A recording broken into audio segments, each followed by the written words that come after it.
Between 1920 and 1929, roughly 115 million Americans experienced the wildest decade in modern history, encountering jazz, prohibition, automobiles, and unprecedented freedoms. The Roaring Twenties were electric and revolutionary. But for the average person, daily life was a strange mix of ancient tradition and shocking modernity. Here's what life was really like during America's most transformative decade. Real quick, like or subscribe if you want more of these, and tell me where you are and what time. I saw someone from Tokyo last week saying it was already tomorrow there. Still trying to wrap my head around that. Tonight's stop, America in the 1920s. Hold up though. Get cozy first. Adjust those pillows. Pull up that blanket. Trust me, once we get going, you won't want to move. Your eyes open to a New York tenement apartment. 1921. First thing that hits you is the noise. Voices through paper-thin walls, water pipes clanging, a baby crying somewhere down the hall. You're on a metal-framed bed with a lumpy cotton mattress that smells faintly of mildew and sweat. Unlike your cozy bed now, this one's shared with your brother who's already up and washing at the small basin balanced on a wooden chair. "Hey, sleepyhead," he says, splashing his face. Factory whistle's going to blow in 40 minutes. The room is tiny, maybe 10 feet square, with 2 beds crammed against opposite walls. A single window faces a brick wall across an air shaft so narrow you could touch the next building if you reached out. That window's your primary source of ventilation, which means in summer you choose between privacy or suffocating heat. In winter, like now, icy drafts slip through the loose frame, making the thin blankets almost useless. You know that feeling when your alarm goes off, but your bed's so warm you can't bear to leave it. Multiply that by 1,000. It's January in New York and the only heat comes from a coal stove in the main room that your mother's already firing up. You can hear her coughing from the coal dust. The apartment has 4 rooms total. This bedroom you share with your brother, another tiny bedroom where your parents and 2 sisters sleep, the main room that serves as kitchen and living area, and a small water closet with a toilet. That's luxury, actually. Indoor plumbing. Some tenements still have outhouses in the back courtyard, but your toilet's just a toilet. No bathtub, no shower. For that, it's the public bathhouse once a week. Maybe Ma's making coffee, your brother says, toweling off. Actual coffee today, not that Corey stuff. Speaking of survival, that's the first thought that hits your brain every morning in 1921. How do we make it through today? The alarm clock beside your bed costs nearly a week's wages, but it's essential. Miss your shift at the garment factory and someone takes your spot before lunch. There's always a hungry line of immigrants waiting for work. I spent way too long researching tenement housing layouts for this. Did you know some didn't even have windows except in the front room? Actual death traps where people lived for decades. Your stomach growls as you swing your legs over the side of the bed. The wooden floor is ice cold against your bare feet. In your modern bed right now, you might have a carpet beside you, warm socks, maybe slippers waiting here. It's bare boards and the shock of cold that finishes waking you up. Ma traded Mrs. Goldstein some darning for an extra loaf, your brother says, pulling on a patched shirt. So, there's actual toast. Food, always food. The constant calculation of calories versus cost. Your factory job pays $12 a week for 60 hours of work. Rent for this 4-room tenement apartment is $30 a month. Do the math and weep. Every penny goes to a complex equation of survival. You pull on wool socks with holes in the toes, heavy cotton trousers worn thin at the knees, a flannel shirt patched at the elbows, and suspenders that were your father's before his factory accident last year. Getting dressed in the 1920s isn't the casual affair it is now. Everything has purpose. Everything gets used until it disintegrates, then gets repurposed again. Pop's already gone, your brother says, lacing up his boots. Night shift at the dock. That's how families survive in 1921, tag team working. Father works nights unloading ships, sleeps days. You and your brother work days at the garment factory. Mother takes in laundry, mending, whatever odd jobs come along. Your older sister works at wool. The younger one's still in school, but not for long. At 14, she'll join the workforce soon enough. The landlord's like, $5 or you're out. And you're thinking, $5? That's half my weekly pay.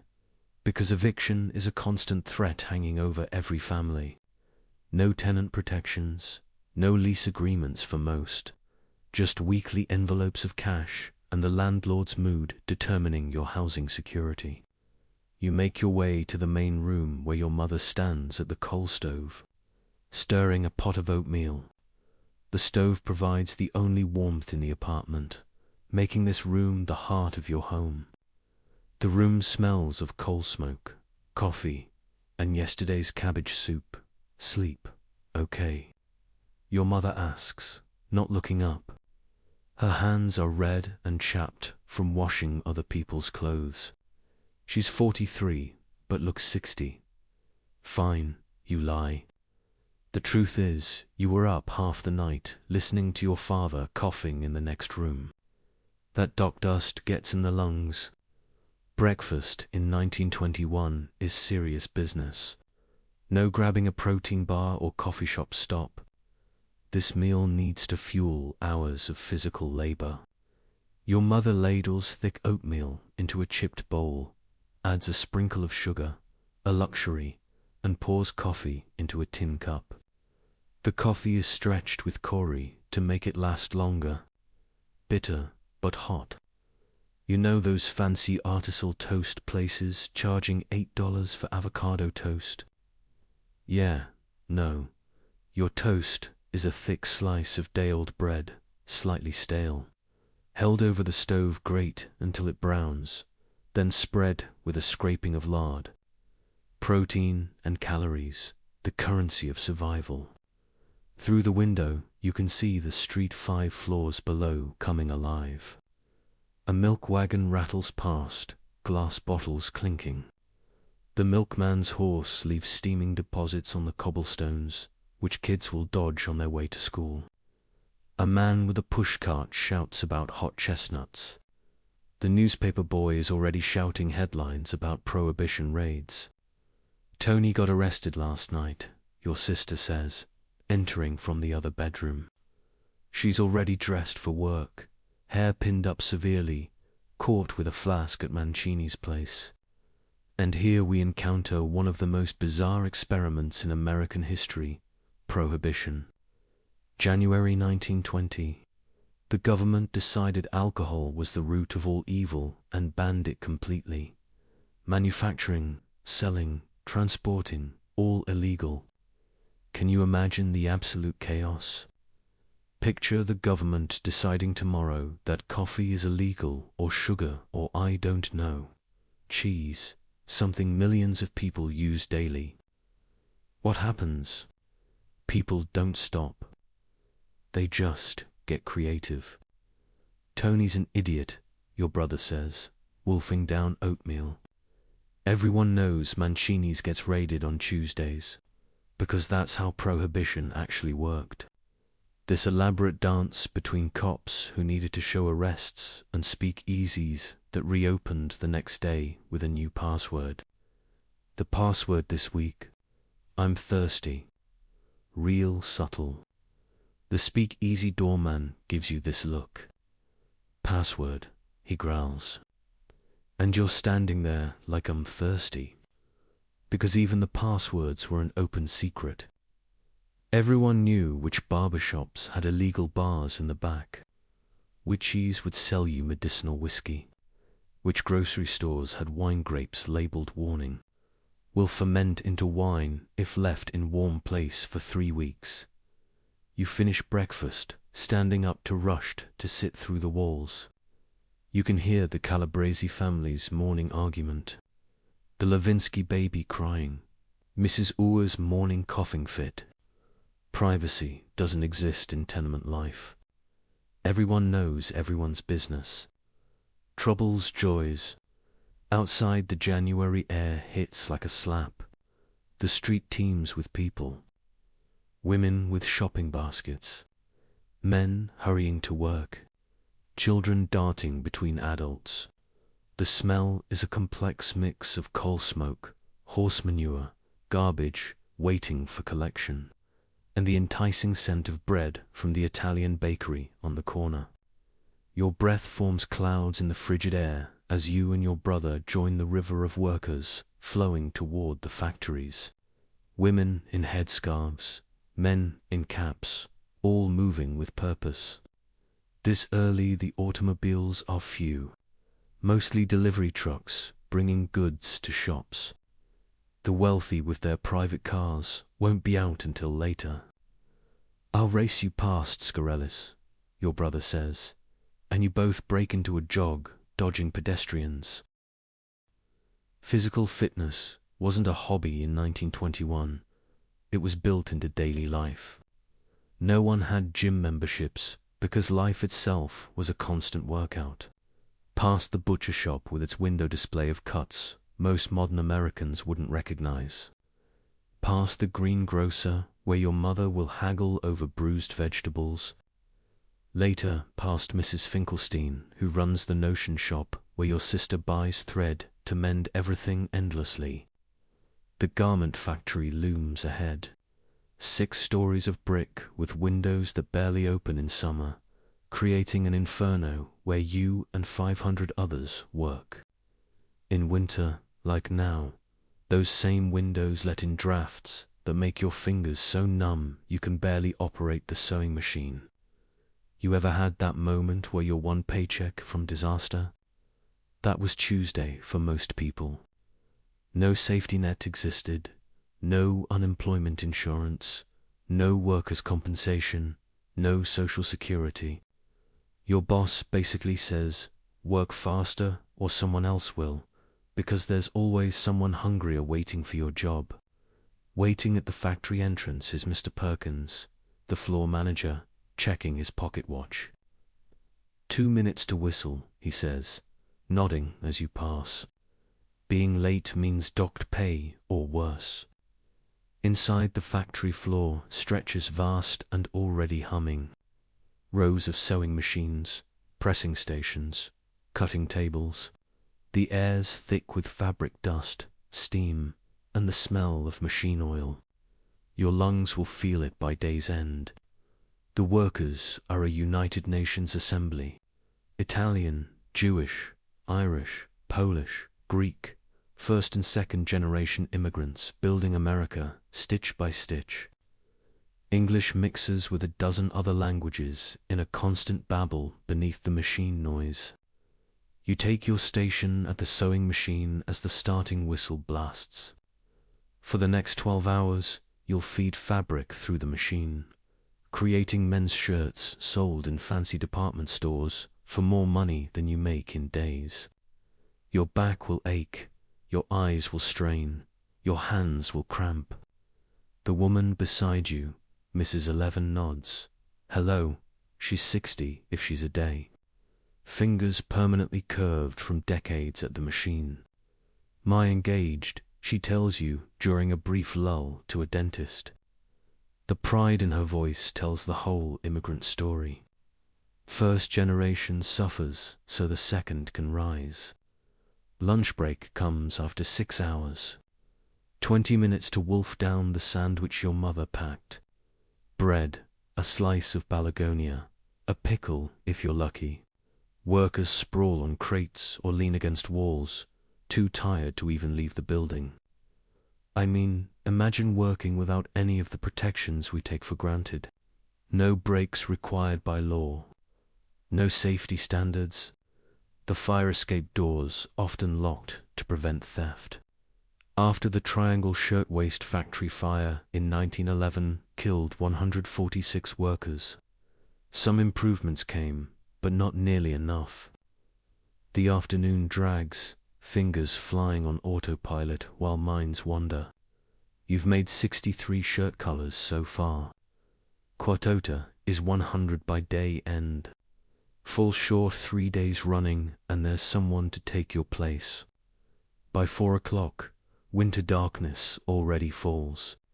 The gas lights flicker on, making precision work even harder. Outside the grimy windows, snow begins to fall, adding another worry. Bad weather means streetcar delays, icy sidewalks, wet feet leading to colds you can't afford. The cop on the corner looks at your flask and goes, "I didn't see nothing," because even they knew Prohibition was a joke.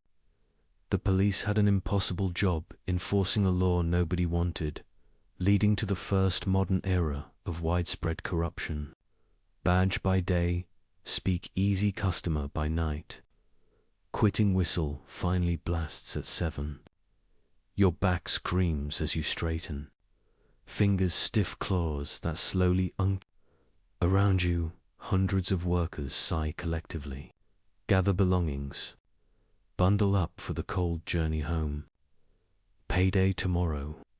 Your brother says as you push through the crowd towards the exit. Those magic words that make it all worthwhile. Or at least bearable. Outside, snow falls thicker now, muffling the city sounds. Gas street lights create halos in the white air. Your feet crunch along the accumulating snow as you join the exodus home. Some lucky workers board streetcars, paying their nickel fare. You and your brother walk to save the money. Wait, let me back up. Your feet. You're wearing boots with thin soles and leaks where the leather's cracked. Each step in the snow sends a shock of cold up your legs. By the time you reach home, your socks will be wet, your toes numb. Modern waterproof boots with thermal insulation. Pure fantasy. The streets transform in the evening hours. Shops close. Restaurants and social clubs light up. Music drifts from open doors. The new jazz that moral guardians claim is corrupting youth. On the corner, a newsboy shouts, "President Harding's cabinet announced, read all about it." And here's something wild. Despite Prohibition being barely a year old, you pass 3 speakeasies on your 10B block walk home. You recognize them by the line of cars outside nondescript buildings, the faint sound of jazz, the bouncer eyeing everyone who approaches. One's disguised as a soda shop, another as a bookstore. The third doesn't even pretend, just a blank door with a sliding peephole. We should stop at Mancini's, your brother suggests. 1 drink, I got paid for that extra work. This is how most workers cope with the crushing routine. A quick drink before home, a moment of escape. But it's different now, shadowed with the thrill and danger of illegality after Tony, no way. You answer Murphy's on Thursday, because even in speakeasy culture, you had your routine. Different nights, different places. Spreading your illegal business around was just smart. When you finally climb the 5 flights to your tenement apartment, the smell of cabbage soup greets you. Your mother stretched yesterday's leftovers, added an onion and potato with thick slices of bread. It'll fill bellies. Your father's at the table already, looking grey with exhaustion after his night shift. Your sisters set out chipped bowls and tin cups. This is dinner in working class 1921. Simple food eaten together. the meal planned around overlapping work schedules. Got a letter from cousin Frank in Chicago. Your father says between spoonfuls, says there's good work in the stockyards. Better pay than here. And there it is. The constant calculation. Stay or go. Endure known hardships or risk new ones. Mobility wasn't just a luxury in the 1920s. It was a survival strategy. Follow the work. Follow the opportunity. Keep moving to stay ahead of poverty. After dinner, your family's evening ritual unfolds. Your father repairs a chair leg, while your mother mends clothes. Your sister reads aloud from the newspaper, one of the Italian dailies, while your younger sister struggles through homework at the table. No private rooms for homework. No quiet study space. Life happens collectively in the two main rooms. Says here, they raided 50 speakeasies last night. Your sister reads. Confiscated 500 gallons of liquor. Your father snorts 500. That's what one night's business, waste of time. And he's right. Prohibition created the first modern criminal underground, turned ordinary citizens into law-breakers, corrupted police forces nationwide, all while failing spectacularly at its goal of creating a dry nation. By 9 o'clock, exhaustion catches everyone. Tomorrow's another workday, another alarm clock, another 60 hours of labor stretching ahead. In your comfortable bed right now, you might stay up reading, watching shows, scrolling through social media. In 1921, sleep was the only affordable luxury. You return to the tiny bedroom, now freezing as the cold stove in the main room burns down for the night. Undressing quickly, you slide between cold sheets, pull the thin blankets up, and wait for your body heat to create a small pocket of warmth. Your brother's already in bed, reading a dog-eared pulp magazine by the weak light of a single bulb. Electricity in tenements was still relatively new, unreliable, expensive, but magical compared to gaslighting. Night, he says, switching off the light. In the darkness, you hear the symphony of tenement life.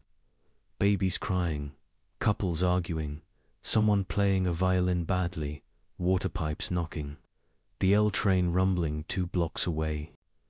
These sounds are the lullaby of urban 1921. As you drift towards sleep, you wonder what tomorrow will bring. The same, probably the relentless routine of survival. But also maybe not, because the 1920s were just beginning. Their roar and change was coming faster than anyone could imagine. Through the window, snow continues to fall on a New York transformed from just a decade ago. Horse-drawn wagons share streets with automobiles. Now, telephones connect businesses. Movies flicker silently in palatial theaters. Women's hemlines creep scandalously upward. And somewhere in Brooklyn, a 6-year-old named Miriam listens to her immigrant parents dream of a better future for her. In 40 years, she'll be your grandmother, telling you stories of the hardships that seem impossible from the comfort of your modern life. You're falling asleep now, body aching from work, mind already calculating tomorrow's survival. But there's also a current of excitement because it's 1921 and America is changing by the minute. Who knows what might be possible by decade's end? Now, let's shift our view. While tenement dwellers in New York fought for survival inch by inch, a different America stretched across the vast countryside. It's 1923 now, and we're waking up on a farm in Iowa, about 100 miles west of Des Moines. The first thing you notice is the silence. No neighbors arguing through thin walls. No streetcars clanging. No factory whistles. Just the distant crow of a rooster and the soft looing of cows needing to be milked. You're in a wooden farmhouse that your grandfather built with his own hands after claiming this land under the Homestead Act decades ago. You're lying on a feather mattress instead of cotton and springs. The feathers came from your own geese, plucked, washed, and stuffed by your mother and sisters last fall. The sheets are rough cotton, but clean, line-dried in yesterday's sunshine. The quilt covering you was made by your grandmother, each square telling a family story and fabric. It's barely 500 a.m., but farm life doesn't care about clocks. Your body knows the rhythm without an alarm. Cows need milking at sunrise no matter what. The wooden floor is cold against your bare feet, but you're used to it. The house is heated by a single wood stove downstairs, meaning upstairs bedrooms stay cold enough in winter to see your breath. You up, John? Your father calls from downstairs. He's been awake for 30 minutes already, stoking the kitchen stove for your mother, who's mixing biscuit dough by the light of a kerosene lamp. Coming pee, you answer, pulling on denim overalls over your long underwear. No shower this morning, or any morning. The farmhouse has no indoor plumbing. There's an outhouse 50 yards behind the kitchen and a pump at the kitchen sink that brings up cold water from the well. For washing, you splash your face and hands with water from the ceramic basin on your dresser. Water that froze a thin skin of ice overnight. Breakfast on a 1923 farm is no quick affair. You need serious calories for the work ahead. Your mother has already cooked a skillet of salt pork. Its fat used to season the cast iron pan, now full of scrambled eggs from your own chickens. Biscuits bake in the oven. Coffee boils in an enamel pot strong enough to stand a spoon in. Today's the day, your father says, pouring coffee for himself. His hands are permanently tanned from years in the fields with calluses thick as leather. Jenkins is bringing it around noon. Your heart skips. Today's the day your family joins the revolution that's transforming America. Automobile ownership. After years of saving, your father's buying a Model T Ford from the dealer in town. You've never owned a car before. Few farm families have, but that's changing fast. Think it'll make it up the hill to the Petersons?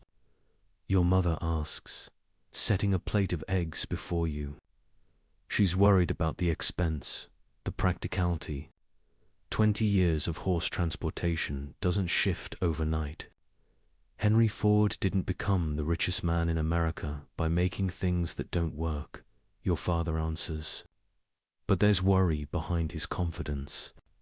The Model T costs $290, a fortune for a family that might see actual cash only a few times a year after harvest. Farmers in the 1920s operated largely outside the cash economy most of the time. You produced what you ate. You bartered eggs for sugar at the general store, traded labor with neighbors during harvest, repaired what broke, made what you needed.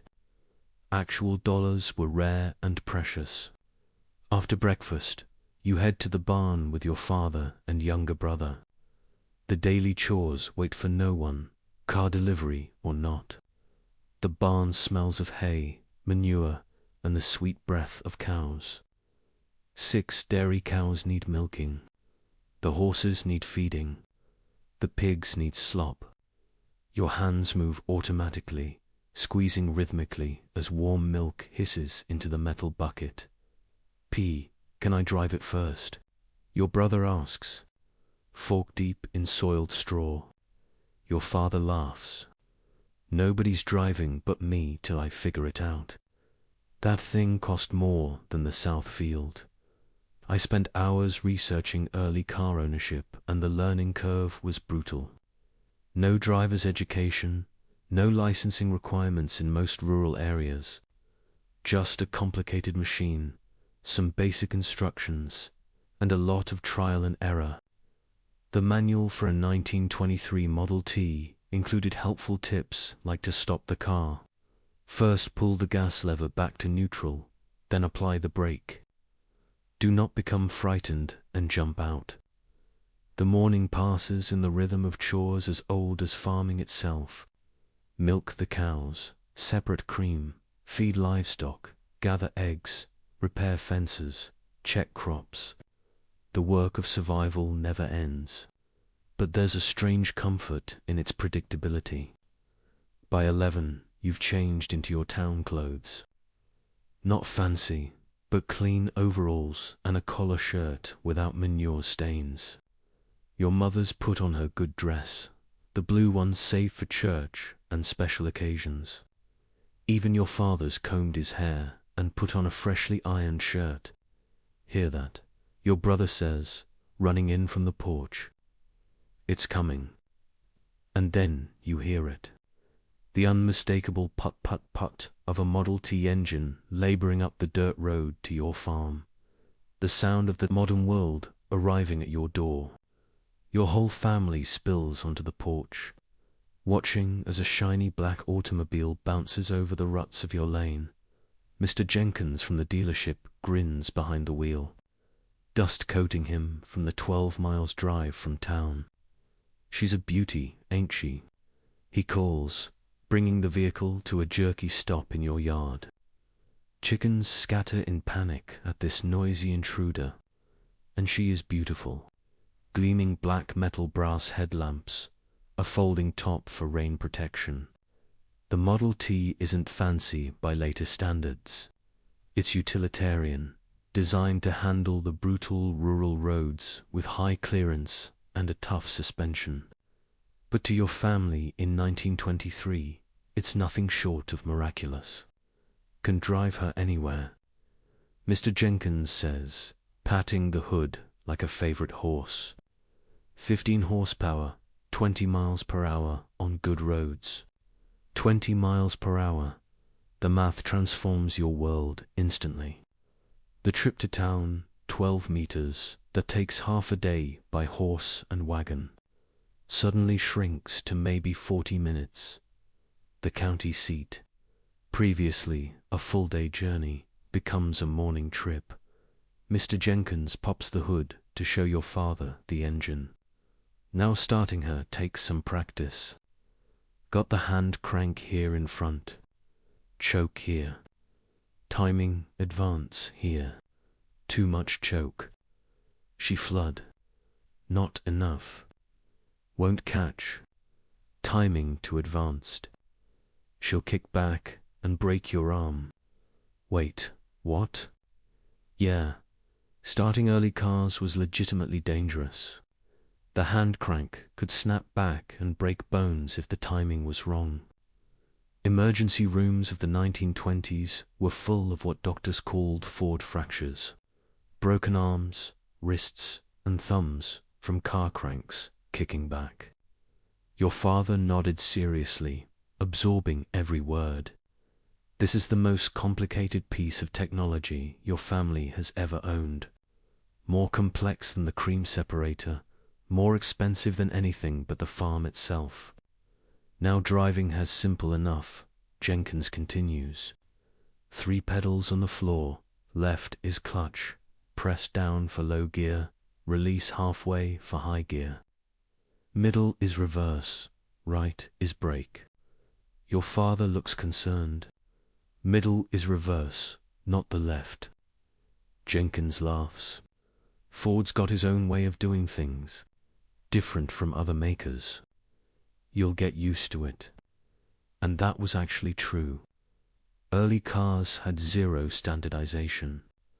Pedal arrangements, shifting patterns, even which side of the road to drive on wasn't fully settled in all states yet.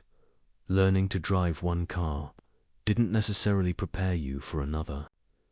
After more instructions, Jenkins has your father sit behind the wheel. Turn the key. Set the gas lever here. Set the spark advance here. Now come around front and give her a crank.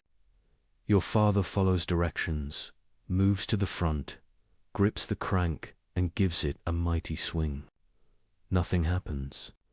Another swing, nothing. Bit more choke. Jenkins suggests. Third try. The engine catches with a roar and a belch of smoke that sends your mother's chickens running for their lives. Your father rushes back to the driver's seat where Jenkins walks him through the pedals again, ready for a spin. Jenkins asks. Your father nods, face set in concentration. The car lurches forward with a jerk, stalls, starts again, jerks forward, picks up speed. Your father's face transforms from worry to wonder as the automobile begins moving smoothly around the farmyard. Want to take her on the road? Jenkins calls above the engine noise. Your father nods and the Model T bounces down the lane toward the country road. Your father gripping the wheel like it might fly away. You and your brother chase after on foot, whooping with excitement. From your porch, the car disappears around the bend, but you can hear the engine echoing across the cornfields. 10 minutes later, it reappears. Your father now smiling broadly behind the wheel. The future has arrived at your farm, and nothing will ever be the same. After Jenkins leaves, driven home by your father, who will return with the car alone, his first solo drive. The family crowds around the Model T like it's a spacecraft. Your mother touches the leather seat cautiously. Imagine getting to town in under an hour, she says softly, and you can see her calculating all the ways this changes her life. The isolation of farm women was profound before cars. Visits to town might happen once a month at most, church on Sundays if weather permitted. Otherwise, the farm was your world. I can drive to the Peterson place in minutes, your father says, already planning. Borrow that new seed drill without losing a whole day to travel. Your brother crawls underneath, examining the axles and suspension. How fast do you think it really goes, Pa? We'll find out tomorrow, your father promises. First, I need to figure out how to drive the darn thing properly, and figure it out. He does, though not without incident. That first month of car ownership brings new vocabulary into your family's life. Words like carburetor, distributor, and flat tire become regular topics at the dinner table. There's the memorable afternoon your father drives into the yard too fast and sideswipes the water trough, denting the fender. There's the Sunday your whole family dresses for church, piles into the car and makes it exactly 2 miles before a tire blows out. Your father changes it in his good suit, sweating and swearing under his breath while your mother pretends not to hear. The new car dealer looks at the flat tire and goes, "Yep, that'll be $4. And your father's thinking, $4. That's 3 days' wages for a farmhand, because the ongoing costs of car ownership shocked many first-time buyers. It wasn't just the purchase price. It was tires, gasoline, oil, repairs. A whole new category of expenses for families who previously fed their transportation with hay they grew themselves. But there are glorious moments, too. The first time your family drives to town for supplies and makes the round trip in a single morning instead of a full day. The Sunday you drive 20 meters to visit cousins you previously saw only at Christmas because of the travel difficulty. The night your mother goes into town for a women's club meeting and comes home after dark. Something impossible in the horse and buggy days. The car changes everything. Suddenly your map expands. The farm is no longer an island in a sea of distance. Town becomes an easy destination, not a journey requiring planning. Neighbors 5 miles away become people you can visit on a whim. By summer, your father has mastered the Model T completely. You and your brother have learned to drive, too. At least enough to move it around the farmyard or drive the short distance to the main road. Your mother still refuses to try, claiming she has no head for machinery. But you've seen her eyeing the wheel when she thinks no one's looking. The car enables new freedoms, but it also leads to new family negotiations. Who gets the car when and for what purpose? Your sister wants to drive to town for a motion picture show. Your brother wants to take it fishing at the creek. Your father needs it for farm business. The single vehicle becomes a shared resource requiring complex family diplomacy. We need rules. Your mother announces at dinner one night after 3 separate car usage disputes. Church on Sundays, market days for supplies, farm business first, social calls only when work's done. Farm business included things modern folks might not consider, like getting a sick animal to the vet, hauling cream to the dairy station before it's spoiled, or bringing home a new breeding animal. One farmer's diary I found mentioned driving 80 miles round trip to purchase a particular bull for his dairy herd. A journey that would have taken days before cars. The greatest transformation comes in autumn. Harvest time, always the most critical and stressful season, changes with automobile ownership. Parts break on the threshing machine. Your father drives to town and returns with replacements in 2 hours instead of losing a whole day. Need extra hands for harvesting. He drives to town and brings back day laborers. A bumper crop ready for market. Multiple trips become possible in a single day. The car also connects your family to the wider changes sweeping America. Driving to the county seat, you see more automobiles each visit. The dirt roads designed for horses and wagons are being graded more frequently to accommodate car traffic. There's talk of paving some major routes. Your father returns from town one day with news. They're putting in a filling station on Main Street. No more buying gasoline in cans from the general store. Gas stations, car dealerships, repair shops, whole new categories of business spring up to serve the automobile culture. Roads improve, bridges strengthen, the landscape itself transforms to accommodate this revolution on wheels. By Christmas 1923, your family's Model T seems as essential as the plow or the stove. When snow blankets the farm and your father puts the car up on blocks in the barn for the winter. Early cars weren't great in snow, and many rural families simply didn't use them during winter months. There's a sense of loss of returning to an isolation you'd briefly escaped. The car sits idle through the deep winter months, but plans form around it. Your father pores over maps, plotting spring journeys previously unimaginable. Your mother talks of visiting her sister in the next county, a trip previously requiring overnight stays. Your older sister, home from normal school for the holidays, speaks of perhaps living in town and driving home weekends once she starts teaching. Mobility breeds possibility. The car shrinks distance and expands horizons simultaneously. For your family and millions like you, the automobile isn't just a convenience. It's freedom in steel and rubber form. On Christmas Eve, sitting by lamplight, rural electrification is still years away for most farms. Your grandfather tells tales of his youth, crossing half the country by covered wagon. Establishing the homestead, the isolation of those early years.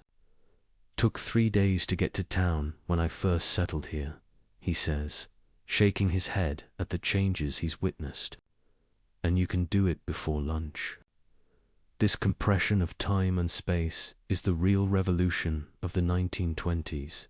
The world simultaneously grows larger in reach and smaller in effort. America's vast distances, once barriers to connection, begin to shrink beneath rubber tires. When spring finally softens the land, your father reverses the winterizing process, checking the Model T carefully before taking it down from blocks. The first drive of the new season feels like rebirth. The farm reconnecting to the wider world after months of winter isolation. By now, the novelty has worn off, but the wonder hasn't. Each time the engine rumbles to life, each mile that passes beneath the wheels represents a freedom previous generations could barely imagine. Your grandparents measured travel in days and weather conditions.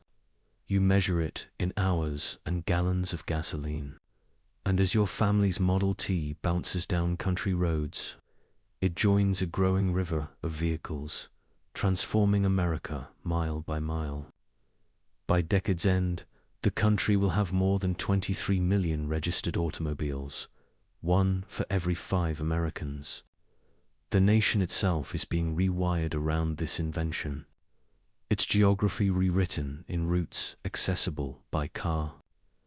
The automobile doesn't just change how you travel, it changes where you go, who you see, what you do, what you buy, where you might live or work. It reshapes your relationship with time, distance, community, and possibility, and it's just one of the revolutions remaking America in the roaring decade of the 1920s. It's 1925 now, and we're in a small town of about 2,500 souls, nestled between rolling hills in western Pennsylvania. Not a big city like New York, not isolated farmland like Iowa, but something in between. The quintessential American small town where modern life and traditional values collide in fascinating ways. You wake up in a modest 2-story home on Elm Street, just 3 blocks from Maine. Unlike the tenement apartment or the isolated farmhouse, this bedroom is yours alone. A luxury of middle-class life.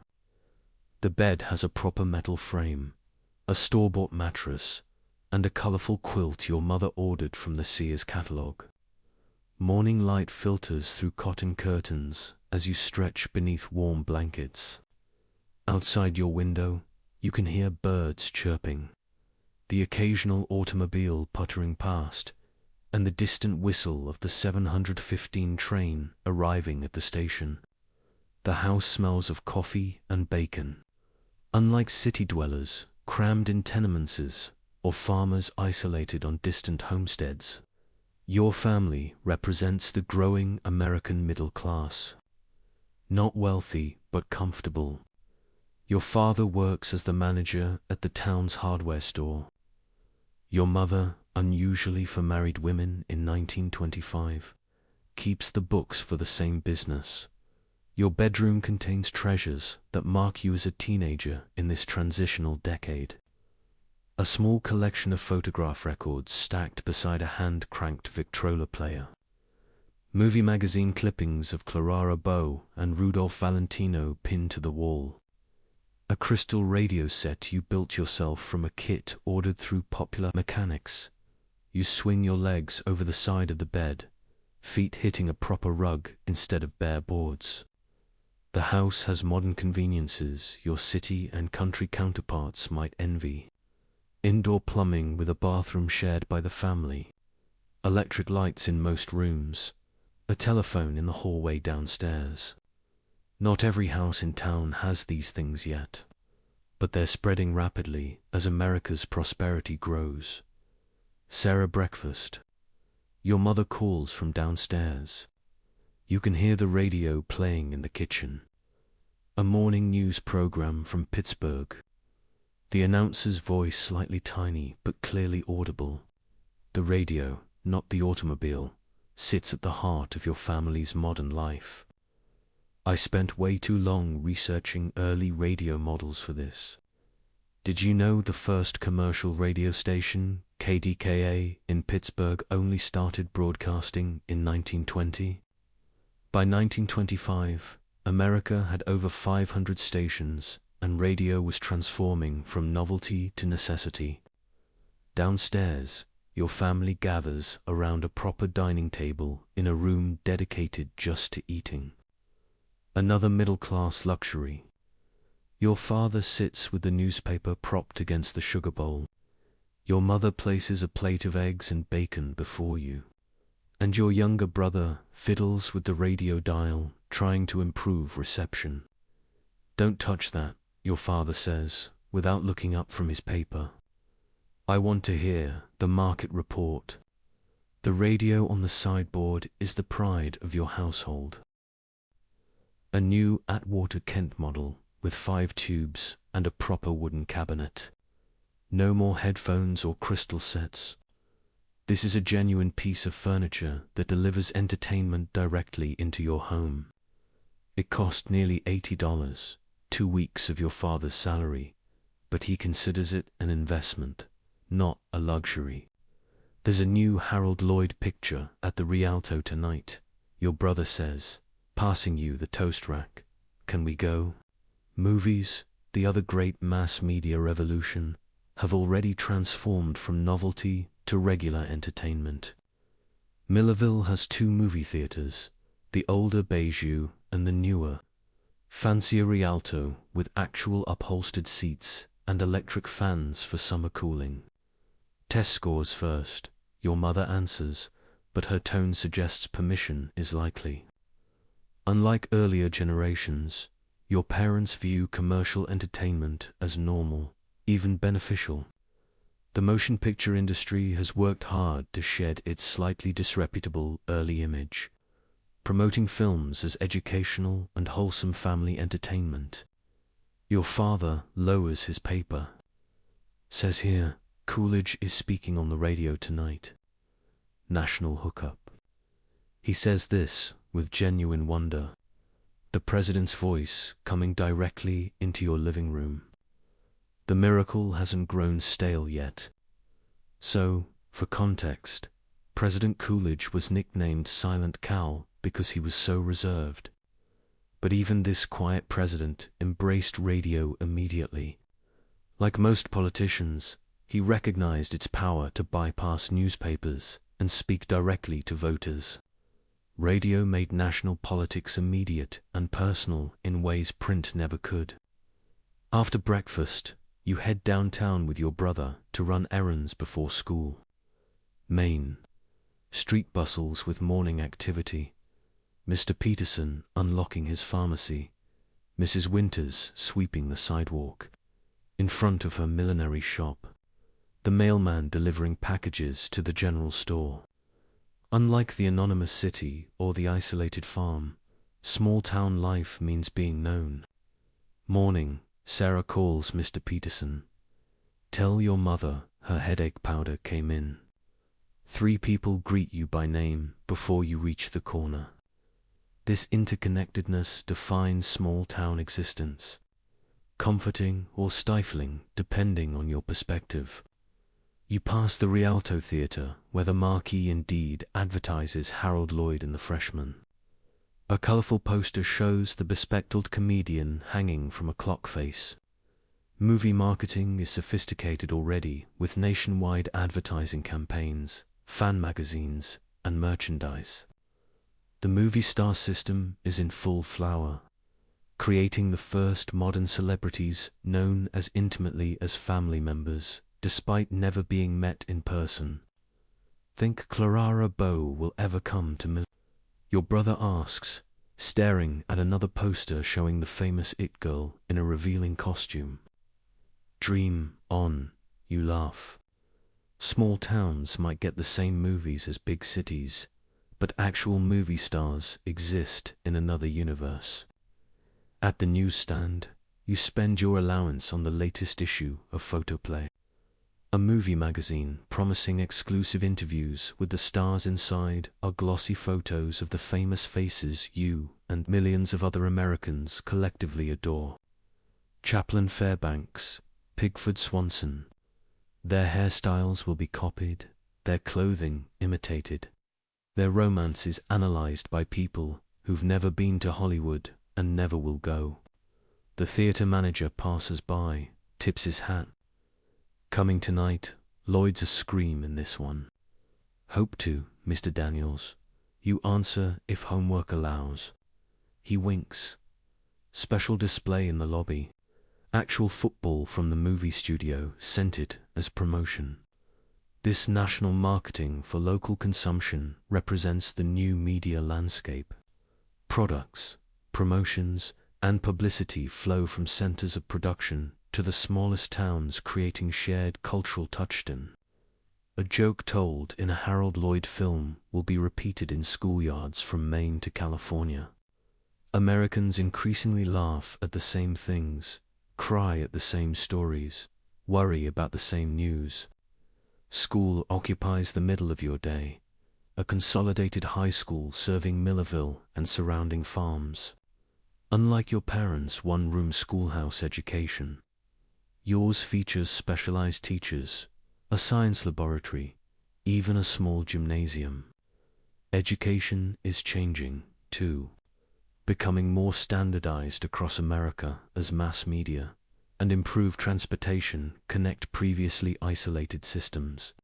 But it's after school that the real center of teenage social life in 1925 emerges. Miller's drugstore, with its soda fountain, booze, and most importantly, its Victrola player. Miller's is where Millerville's youth gather to socialize in ways their parents never experienced. 2 cherry phosphates. Your friend Helen orders at the counter. The soda jerk, a college boy home for the summer, nods knowingly. Heard the new Armstrong record? He asks, gesturing to the stack of records beside the Victrola. Hot stuff. The store has a commercial arrangement with Victor Records. They sell records, but also play them as promotion. For the price of a soda, teens can listen to the latest jazz and dance music. Much to the concern of some parents who view jazz as dangerously sensual and modern. My dad says jazz is causing moral decay. Helen sighs, rolling her eyes. Put it on. The music that fills the drugstore would shock earlier generations with its syncopated rhythms and improvisational style. But to you and your friends, it's simply the soundtrack of youth. Louise Armstrong's trumpet sources above the scratchy recording, creating a sound unlike anything your parents grew up hearing. Teenage culture in the 1920s was becoming distinct for the first time, shaped by commercial entertainment rather than traditional community values. Parents worried while teenagers embraced new music, new dances, new fashions spread by mass media. Did you hear last night's Collier Hour? Asks Edward, sliding into your booth, uninvited. They had that detective story writer. What's his name? Dashiell Hammett supplies Helen, who devours detective stories. Radio created shared national experiences impossible in previous eras. The next day, after a popular program, Americans everywhere discussed the same episodes, quoted the same lines, laughed at the same jokes. Regional isolation began dissolving in a sea of standardized entertainment. My folks got a new radiola. Edward boasts 6 tubes. Dad let me stay up for the fight broadcast from New York. Heard Dempsey get knocked out in real time.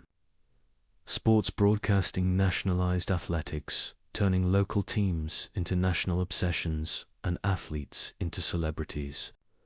Before radio, you might read about a boxing match the next day. Now, you could hear it as it happened. The announcer's excitement making you feel present at events occurring hundreds of miles away. The soda jerk changes the record, putting on a Paul Whiteman dance tune. Anyone going to the dance at the Grange Saturday? He asks. Wouldn't miss it. Helen answers. Sarah's teaching me the Charleston. The boy from the pharmacy looks at you and goes, you know the Charleston for real. Because even in small towns, the dance crazes that swept urban areas eventually arrived. sometimes months after they'd already peaked in New York or Chicago, but they arrived nonetheless, carried by movies, magazines, photograph records, and travelers. You demonstrate a few Charleston steps beside the booth, exaggerating the swinging arms and twisted knees that scandalize parents and delight teens. The dance's energetic abandon perfectly captures the spirit of the decade.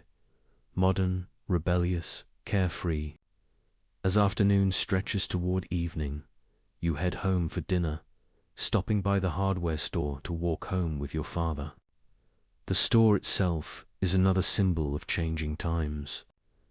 Traditional tools still occupy prominent space, but new sections cater to automobile owners, radio enthusiasts, and home modernization. "Look what just came in," your father says proudly, showing you a display of electric toasters. The future of home appliances right there. Consumer culture was exploding in the 1920s as electrification spread and mass production made previously luxury items affordable to the middle class. Advertising in magazines, newspapers, and radio created desire for products people hadn't known they needed. The modern consumer was being born. Dinner at home follows middle-class rituals unchanged for decades. Proper place settings, serving dishes passed around the table, conversation about the day's events, but tonight's normally is interrupted by the radio in the living room. "Hurry up," your father urges, checking his pocket watch. "President speaking in 15 minutes. National broadcast." After dishes are cleared, your family settles in the living room. Father in his armchair directly facing the radio, mother in her rocker with mending. You and your brother on the sofa. The radio glows warmly as tubes heat up, emitting a soft hum before voices emerge. This is Gray McName speaking to you from Washington, D.C., where President Coolidge will address the nation on the state of the economy. Your father shushes everyone, though no one's speaking. The room falls silent as the president's distinctive New England accent fills your Pennsylvania living room. The moment feels profound. The nation's leader speaking simultaneously to millions of citizens in their private homes. Imagine going from a world where you might never hear the president speak unless he visited your town to one where his voice regularly entered your living room. The psychological impact was enormous. Political leadership became both more intimate and more polished as radio required new skills from public figures. After the speech, your family discusses the president's points about the booming economy. Your father, a Republican like most small business managers, approves of Coolidge's pro-business stance. Your mother, with more progressive leanings, has reservations. What matters isn't their disagreement, but that they both heard exactly the same speech at exactly the same time as millions of other Americans. A shared national moment impossible before radio. "Can we go to the movies now?" Your brother asks. The post-speech analysis drones on. Your father checks his watch, 8:00, showing be home by 10 o'clock. The walk to the Rialto takes you down Main Street, transformed by evening. Shop windows glow with electric lights. Cars line the curb outside the hotel where traveling salesmen stay. The ice cream parlor bustles with couples and families enjoying an evening treat. The movie theater marquee shines like a beacon, bulbs outlining the freshmen in electric glory. Outside, a crowd gathers. Farm families in town for the evening. Factory workers still in workload. High school students giggling in groups. Young couples using the darkened theater for modest courtship. Inside the lobby dazzles with gilt paint, patented carpet, and a refreshment stand selling candy and popcorn. movie theaters were designed as palaces of escape, their ornate architecture offering ordinary people a taste of luxury for the price of admission. 25 cents for adults, 15 for children. The football from the film sits in a glass case, surrounded by promotional stills showing Harold Lloyd in various comic predicaments. A cardboard cutout of the star grins manically as patrons pose beside it for fun. 2, please, you tell the ticket seller, sliding coins across the counter. Your weekly allowance disappears, but the expense seems worthwhile for 2 hours of entertainment more elaborate than anything previous. Generations could imagine. The theater interior impresses with red velvet curtains covering the screen, painted ceiling murals depicting classical scenes, and even small electric lights lining the aisles.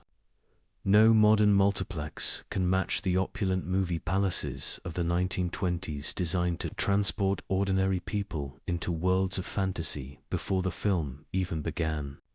As the lights dim, an organist begins playing at the theater's prized Wurlitzer. Unlike metropolitan movie palaces with full orchestras, small-town theaters may do with a single musician. Still, the organ's rich tones fill the space, setting the mood for entertainment. First comes a newsreel showing world events. The Prince of Wales touring Africa, floods in Mississippi. A fashion show in Paris. For many in the audience, especially from outlying farms, these newsreels provide their only visual connection to world events. Before television, this was video journalism, powerfully immediate compared to newspaper accounts. Next, a cartoon featuring Felix the cat bounces across the screen, eliciting laughs from children and adults alike. Animation was already sophisticated by 1925, with established characters and consistent styles that audiences recognized and anticipated. Finally, the main feature begins. Silent, of course. The jazz singer with synchronized sound is still 2 years away.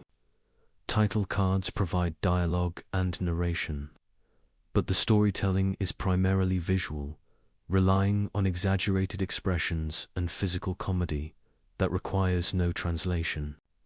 The audience reacts as one, laughing, gasping, occasionally applauding particularly impressive stunts. This collective experience represents another way mass media united Americans. Millions would see this exact film, react to the same moments, discuss the same scenes afterward. You lose yourself in the story, worries temporarily forgotten in the flickering images. This escapism is precisely what made movies so popular during economic hardship or social change. For the price of admission, anyone could step into different lives, different worlds. Afterward, walking home through quiet streets, you and your brother quote favorite scenes and imitate Lloyd's The shared experience creates immediate connection, common reference points in an increasingly standardized national culture. At home, your parents are listening to a dance orchestra program on the radio, the music softly filling the house. Your mother looks up from her book. Good picture. Hilarious, your brother answers, launching into a detailed description of the football game scene. You head upstairs to your room, mind still full of movie images. Before bed, you tune your crystal radio set with headphones, carefully adjusting the wire on the crystal to catch distant stations. Unlike the family's console radio downstairs, this private listening device lets you explore the airwaves independently. Past your bedtime, headphones on, you listen to jazz from Pittsburgh, a hotel orchestra from Cleveland, fragments of voices from Chicago fading in and out with atmospheric conditions. The radio collapses distance in the darkness, bringing the wider world to your small-town bedroom. Lying in bed, you consider how different your life is from your parents' adolescence just 20 years earlier.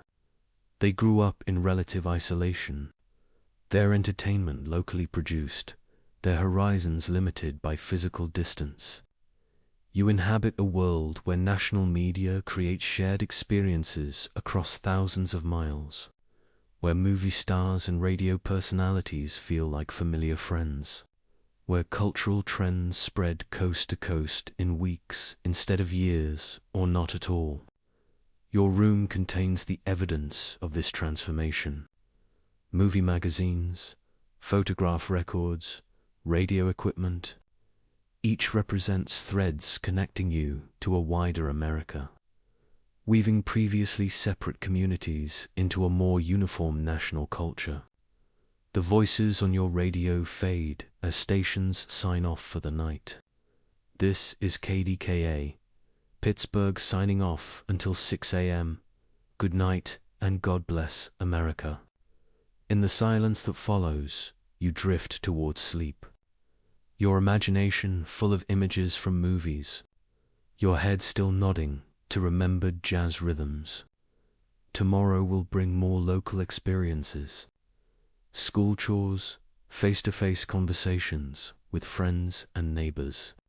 But increasingly, these local experiences exist within a framework of national media that shapes expectations, creates shared references, and connects even the smallest towns to American culture at large. And as radio signals cross your sleeping town, carrying music, news, and stories to thousands of other communities, America becomes more itself. Diverse yet increasingly unified, traditional yet embracing modernity. Physically dispersed yet culturally connected in ways no previous generation could have imagined. We've seen working-class struggles in New York, rural transformation in Iowa, and middle-class life in small-town Pennsylvania. But to understand the full spectrum of 1920s America, we need to step into another world entirely, the rarefied air of wealth during the decade that birthed the term "the rich get richer." It's 1927 now, and you're waking up in a bedroom larger than some entire tenement apartments. Sunlight filters through silk curtains onto a bed that cost more than a Model T Ford. You're in Lake Forest, Illinois, one of America's wealthiest suburbs. Situated on Lake Michigan, just north of Chicago. This isn't just wealth, it's American aristocracy. Your eyes open to a room designed by a prominent New York decorator.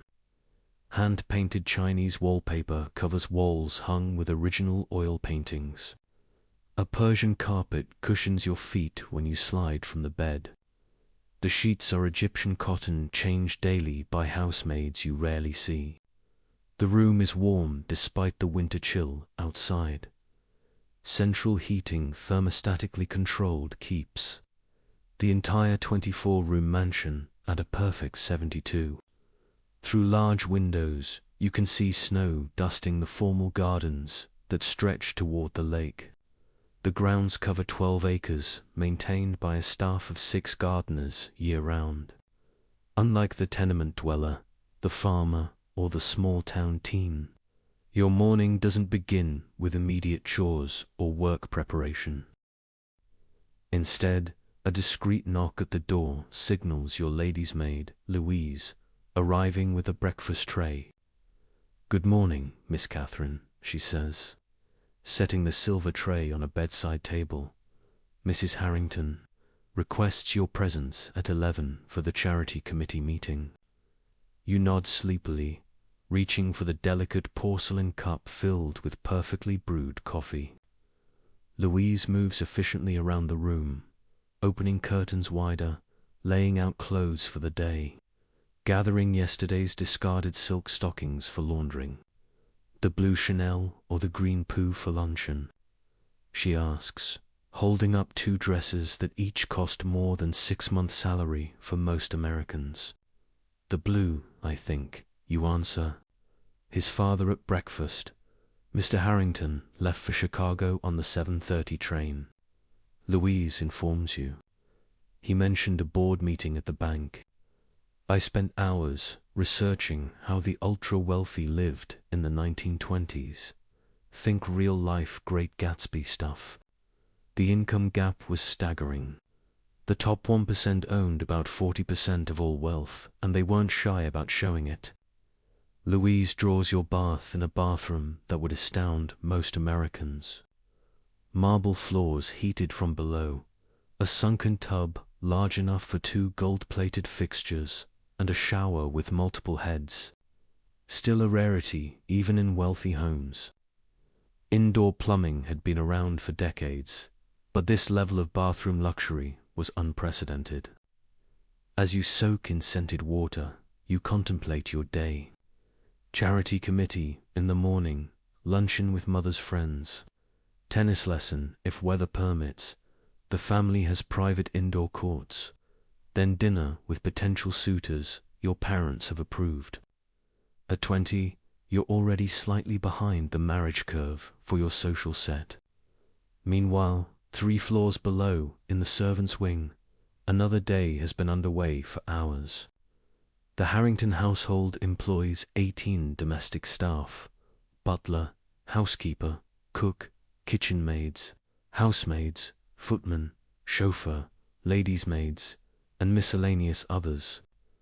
They rose before dawn to prepare the house and family for another day of conspicuous leisure. In the vast kitchen, Mrs. Collins, the cook, directs the kitchen maids in dinner preparations that will take all day. The fish must be absolutely fresh. She insists to a delivery boy from Chicago's finest market. Mr. Harrington can tell the difference. The kitchen is industrial-sized, but state-of-the-art with electric refrigeration, not just an icebox. Multiple ovens, a dedicated pastry area, and specially designed storage for the families. Extensive collection of serving pieces in china, different sets of dishes for different meals, and occasions mean the kitchen contains more plates than some department stores. James the butler confers with Mrs. Collins about wine selections for dinner. Mr. Harrington wants the 21 Bordeaux with the main course.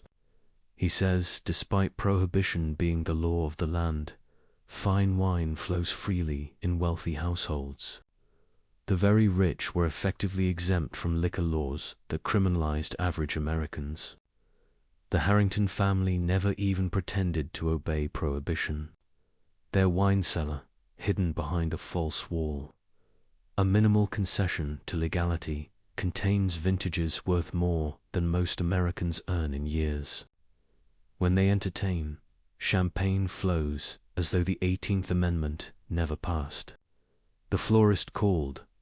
Mrs. Mitchell, the housekeeper, tells James. The orchids for tonight's centerpiece are delayed. Shall I have them use roses instead? James looks pained. Mrs. Harrington specifically requested orchids to complement the new Limoges service. This level of detail in household management wasn't unusual for America's upper class. Every aspect of domestic life was curated, from fresh flowers daily to perfectly pressed linens to seasonally rotated art and furnishings.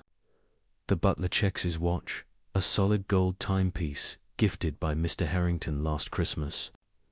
The silver still needs polishing for tonight. Have Thomas and William see to it immediately, while the household staff rush to prepare for an intimate dinner party. Only 16 guests tonight, practically casual by Harrington standards. You've finished your bath. Louise helps you dress in layers typical for wealthy women. Silk undergarments, lightweight corset. Fashion still demanded certain silhouettes, silk stockings held by garters, slip, and finally the blue Chanel day dress. Your closet would stagger most Americans. Dozens of dresses, suits, coats, and specialized outfits for every conceivable activity, from riding to tennis to yacht.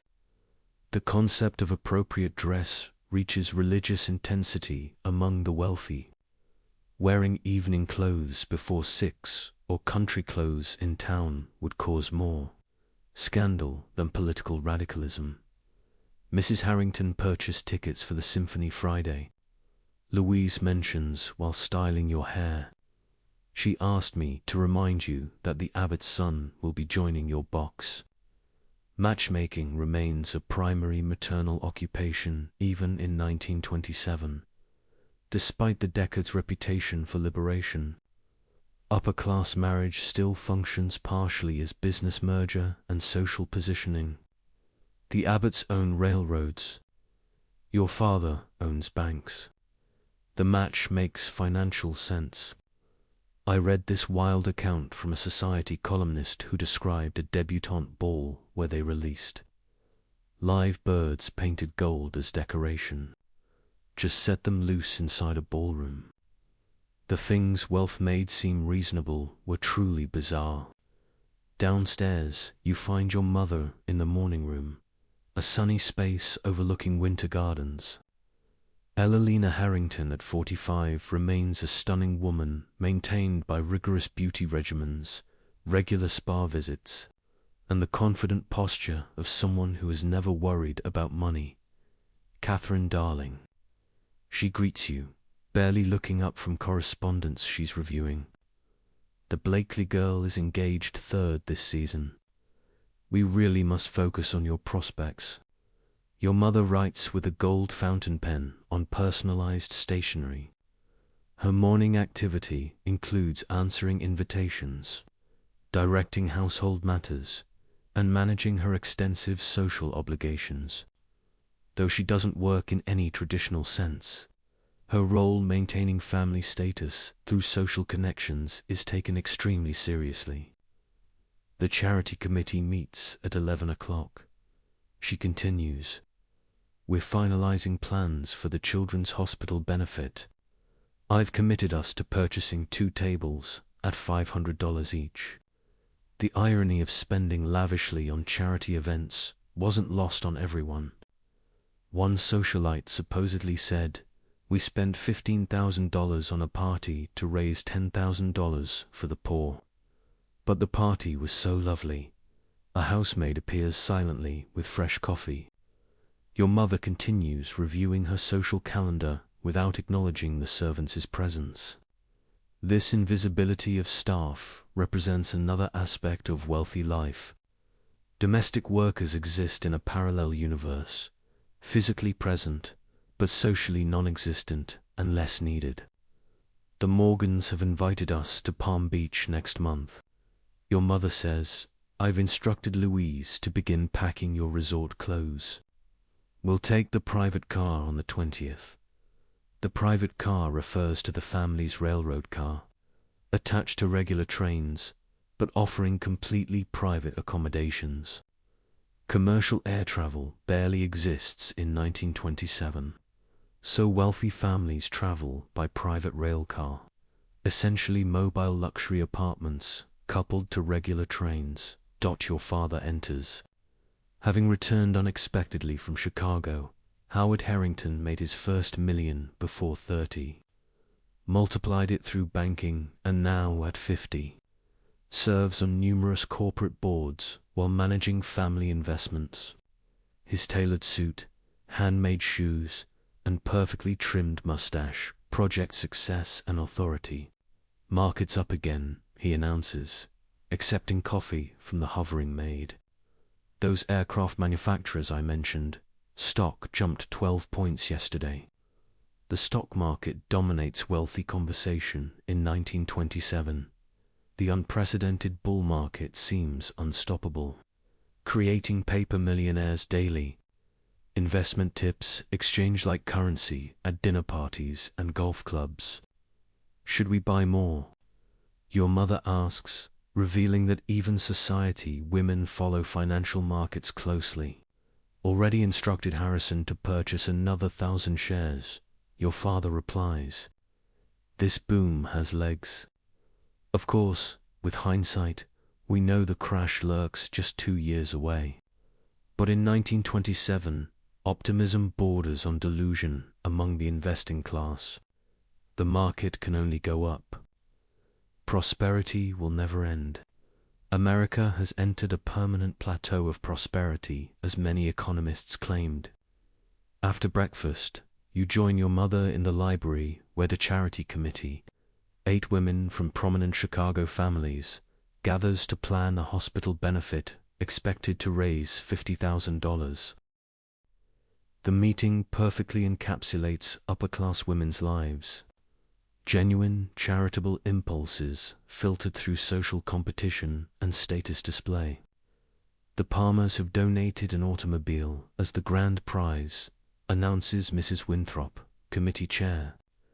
We must ensure ticket prices are high enough to maintain exclusivity.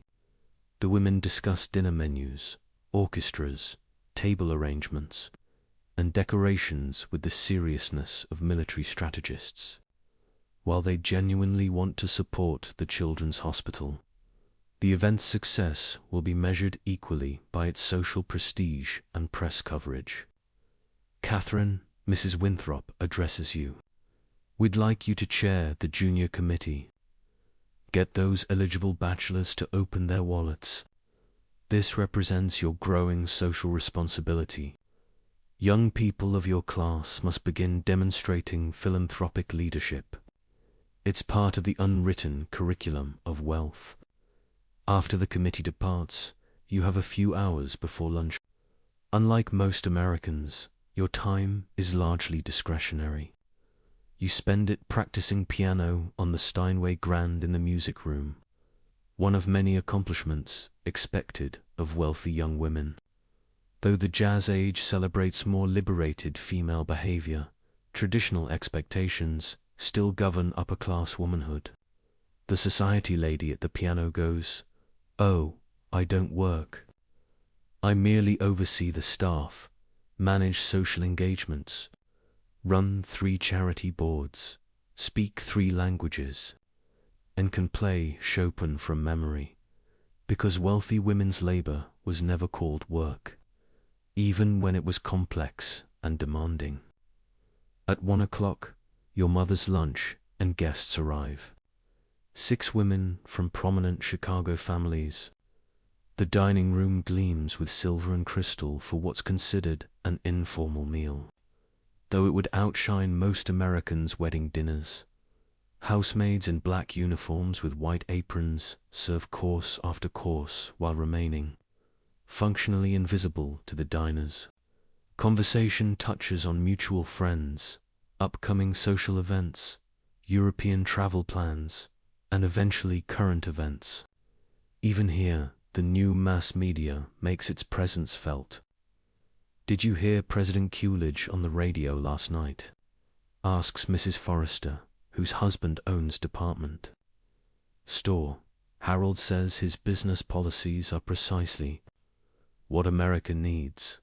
The Lindbergh flight is all anyone discusses in New York contributes."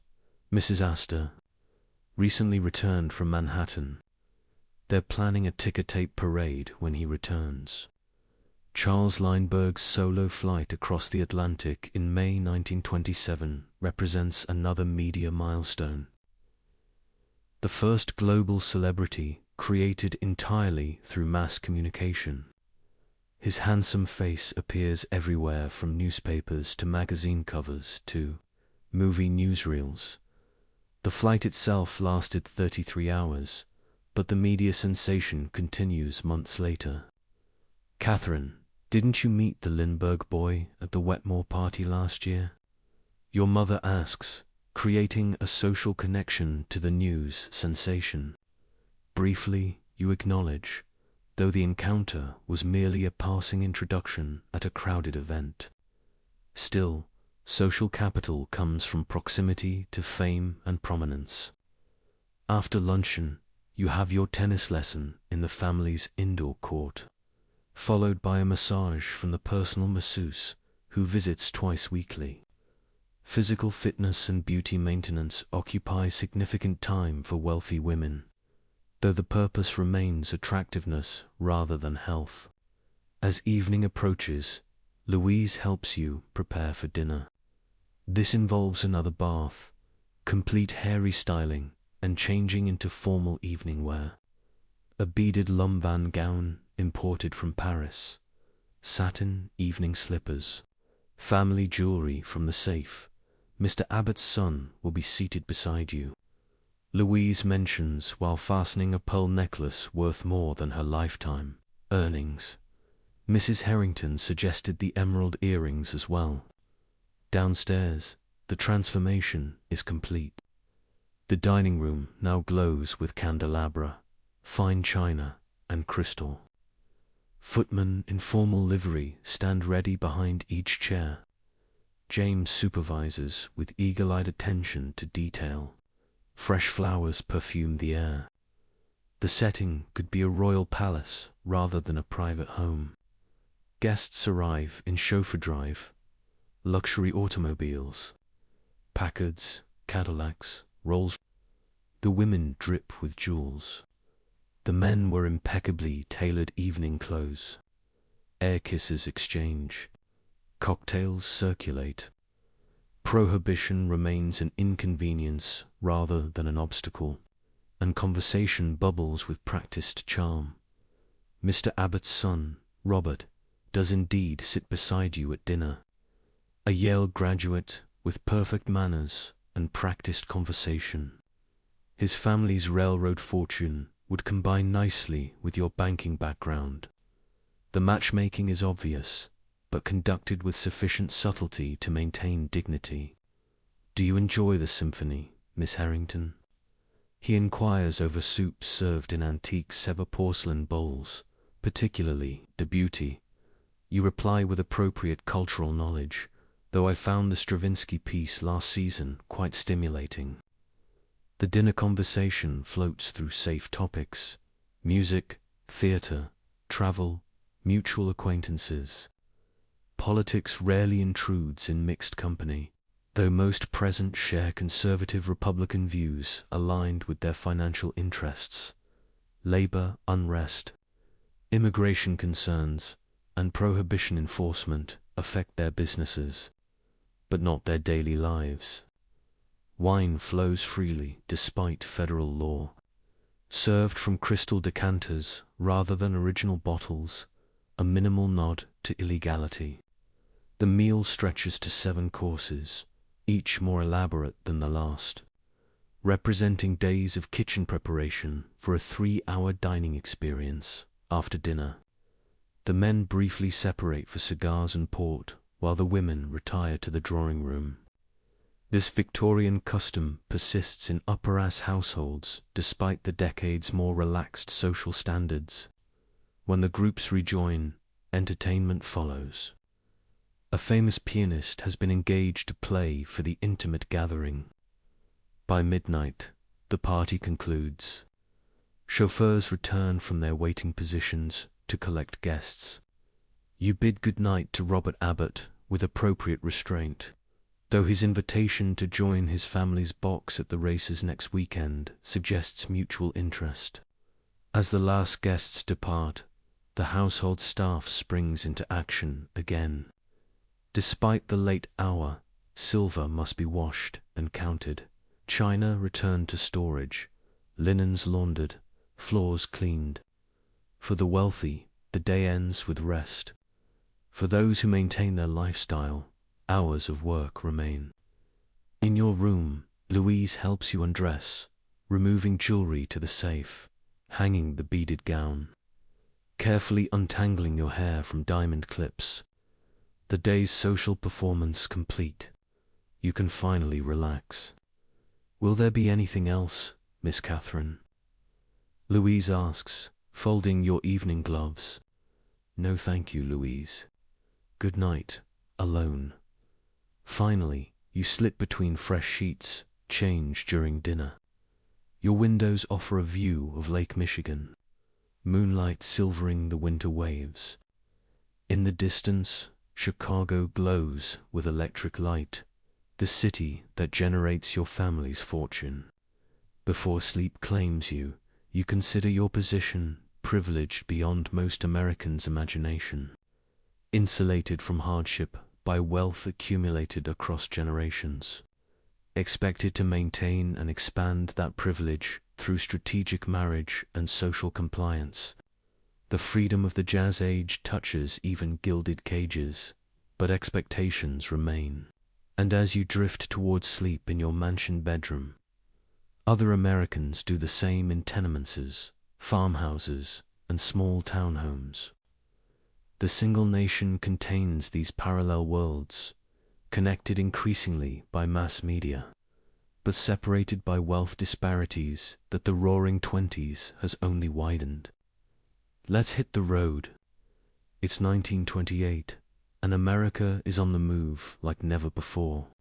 While the wealthy enjoy their mansions and the middle class embraces radio culture, the entire nation is being physically rewired by a transportation revolution that's shrinking distances and expanding horizons. You're waking up in a Pullman sleeping compartment on the 20th Century Limited, the most famous passenger train in America, currently speeding through the night somewhere in Ohio. The gentle rocking of the rail car and the rhythmic clickety-clack of wheels on track seeps into your dreams before your eyes open. Your narrow berth is surprisingly comfortable. The Pullman Company has perfected the art of luxury in minimal space. Heavy green curtains separate you from the aisle where other passengers sleep in similar compartments. Outside your window, darkness still covers the landscape, occasionally broken by the lights of small towns flashing past at 80 miles per hour. The pocket watch on your small fold-down table shows 5:30 a.m. You're a journalist for Collier's magazine, working on a special feature, America in Motion, how transportation is changing the nation. Your editor has given you an enviable assignment. Travel coast to coast using every modern transportation method available in 1928, documenting how mobility is transforming the country. You started in New York yesterday, boarding this famous train at Grand Central Terminal. The 20th Century Limited isn't just transportation. It's a rolling legend. The boarding process alone was theatrical. Red carpets literally rolled out for passengers. The origin of the phrase red carpet treatment. Porters in crisp uniforms handling luggage and the train's gleaming, streamlined exterior promising speed and luxury. I spent weeks researching the legendary trains of this era. The 20th Century Limited was basically a 5-star hotel on wheels, complete with barbers, manicurists, stenographers, and gourmet dining. The ultimate status symbol wasn't just getting there. It was how you traveled. The gentle knock on your compartment door signals your porter, George. "Good morning, sir.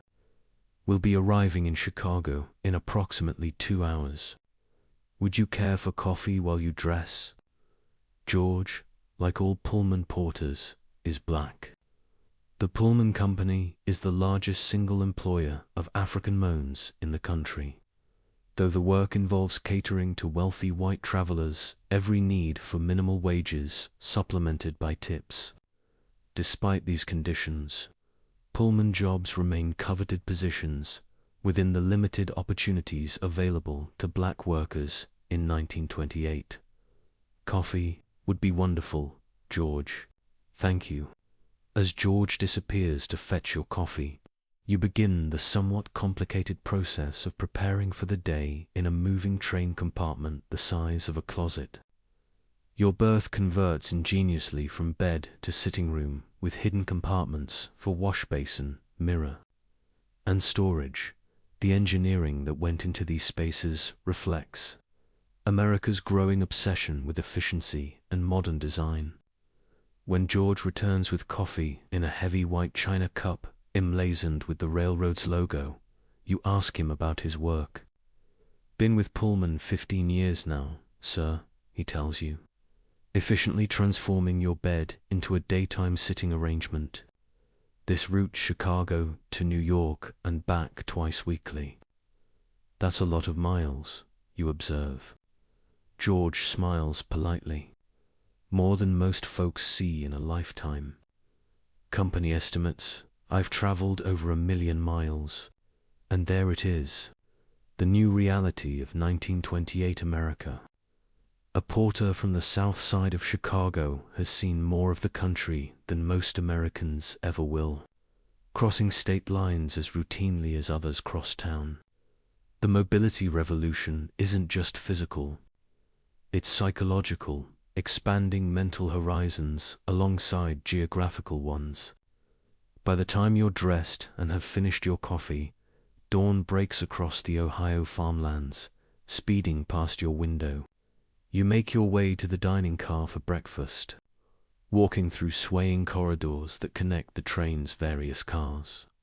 Sleepers, lounge car, observation car, and the elegant dining car where white-jacketed waiters serve meals on fine china. The dining car tables are set with fresh flowers, silver service, and linen napkins. The menu offers everything from grapefruit to grilled steaks. You order eggs, Benedict, and more coffee, settling in to observe your fellow travelers. Two businessmen discuss market prospects across the aisle. A wealthy family with young children occupies another table. The children surprisingly well behaved in their traveling clothes. A young honeymoon couple sits awkwardly, still adjusting to public couplehood. Together they represent the upper middle class and wealthy who can afford the 20th century's premium fare. 82,900 one way from New York to Chicago in 1928, equivalent to over $1,300 today. Imagine dropping $1,300 for a single one-way train ticket. That's first-class Pullman service for you. Meanwhile, most Americans traveling the same route would be sitting upright in coach cars for the entire journey at a fraction of the cost. As breakfast concludes, the train begins slowing for its approach to Chicago. Outside the window, the landscape transforms from rural to industrial. Factories, stockyards, and rail yards sprawling across the flat terrain surrounding America's second city. The smell of the famous or infamous Chicago stockyards reaches even into the sealed train. A powerful combination of livestock, smoke, and industry that prompts some passengers to discreetly press handkerchiefs to noses. The train pulls into Chicago's LaSalle Street, station exactly on schedule at 8:30 a.m. A point of pride for the New York Central Railroad. The 20th Century Limited's reputation rests on its punctuality as much as its luxury.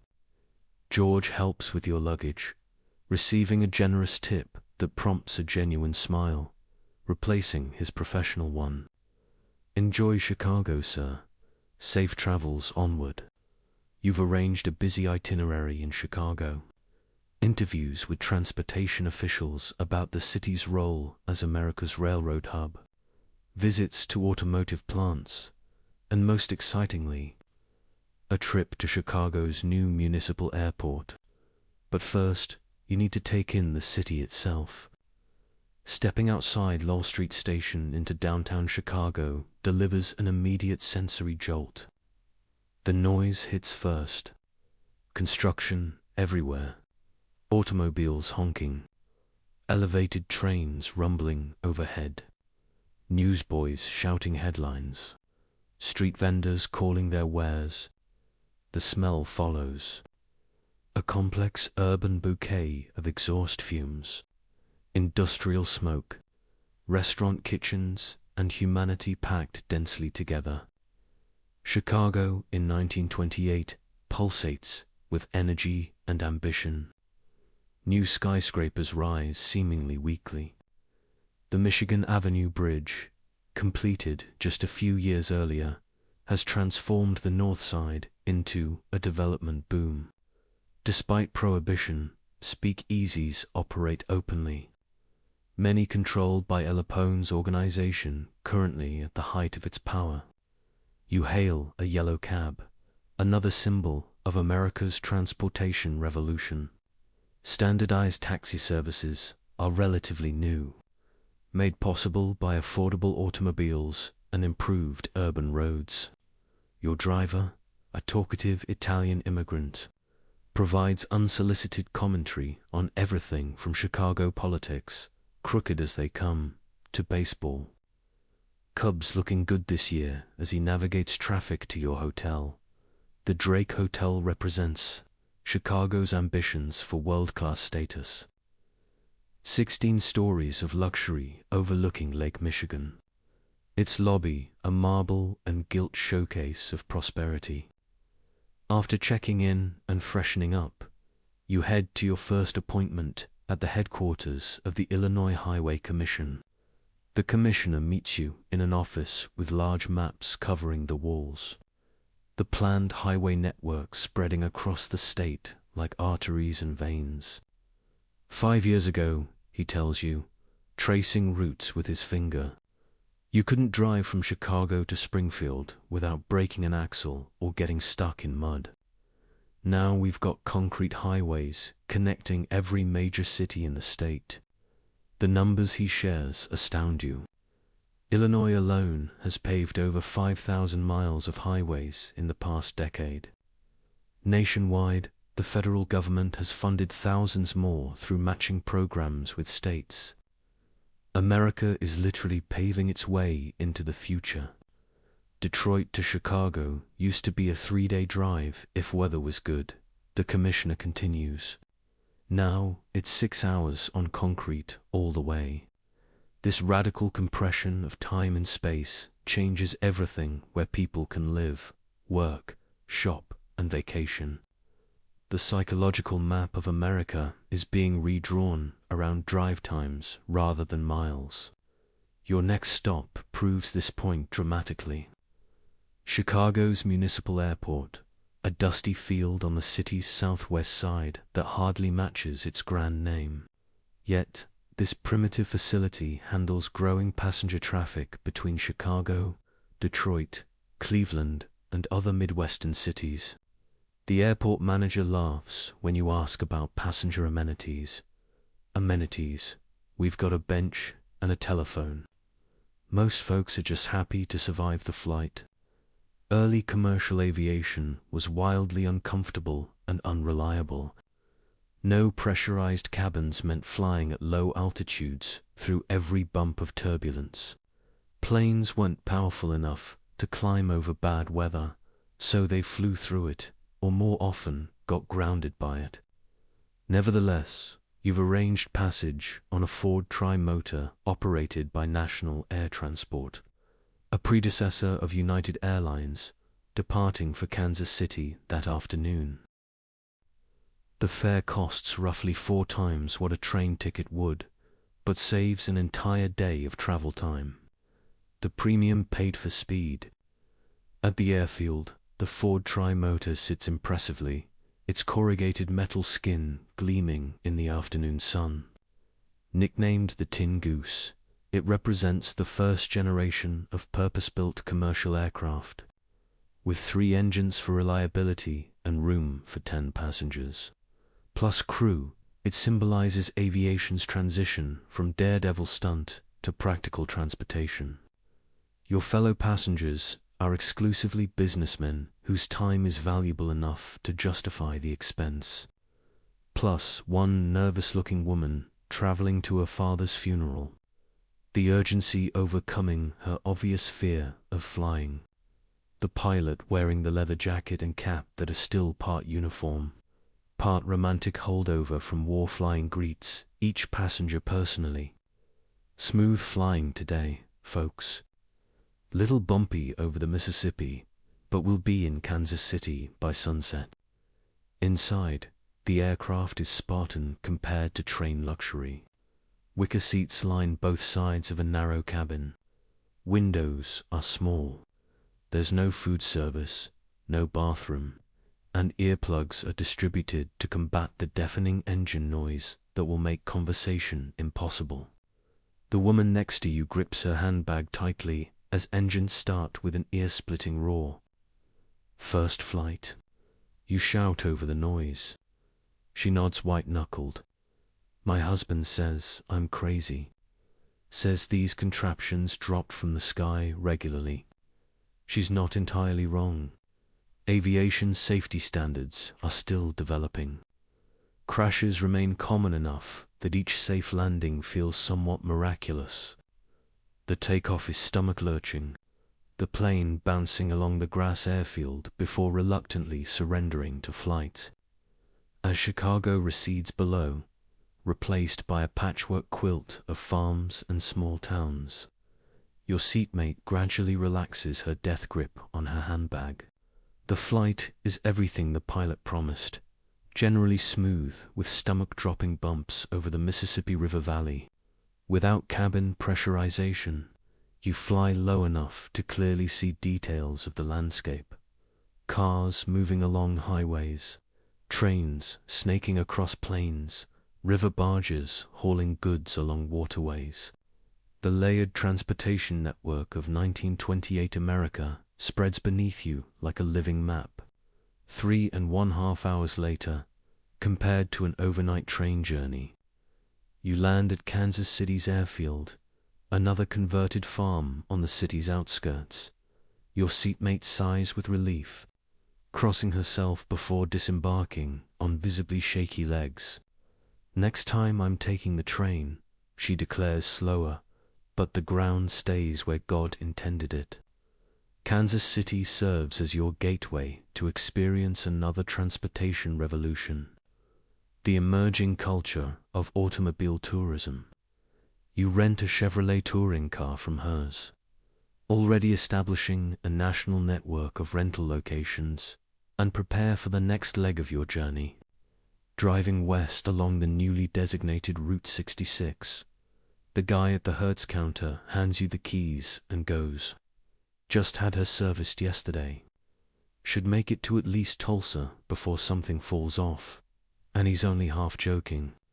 Cars in 1928 required maintenance every few hundred miles.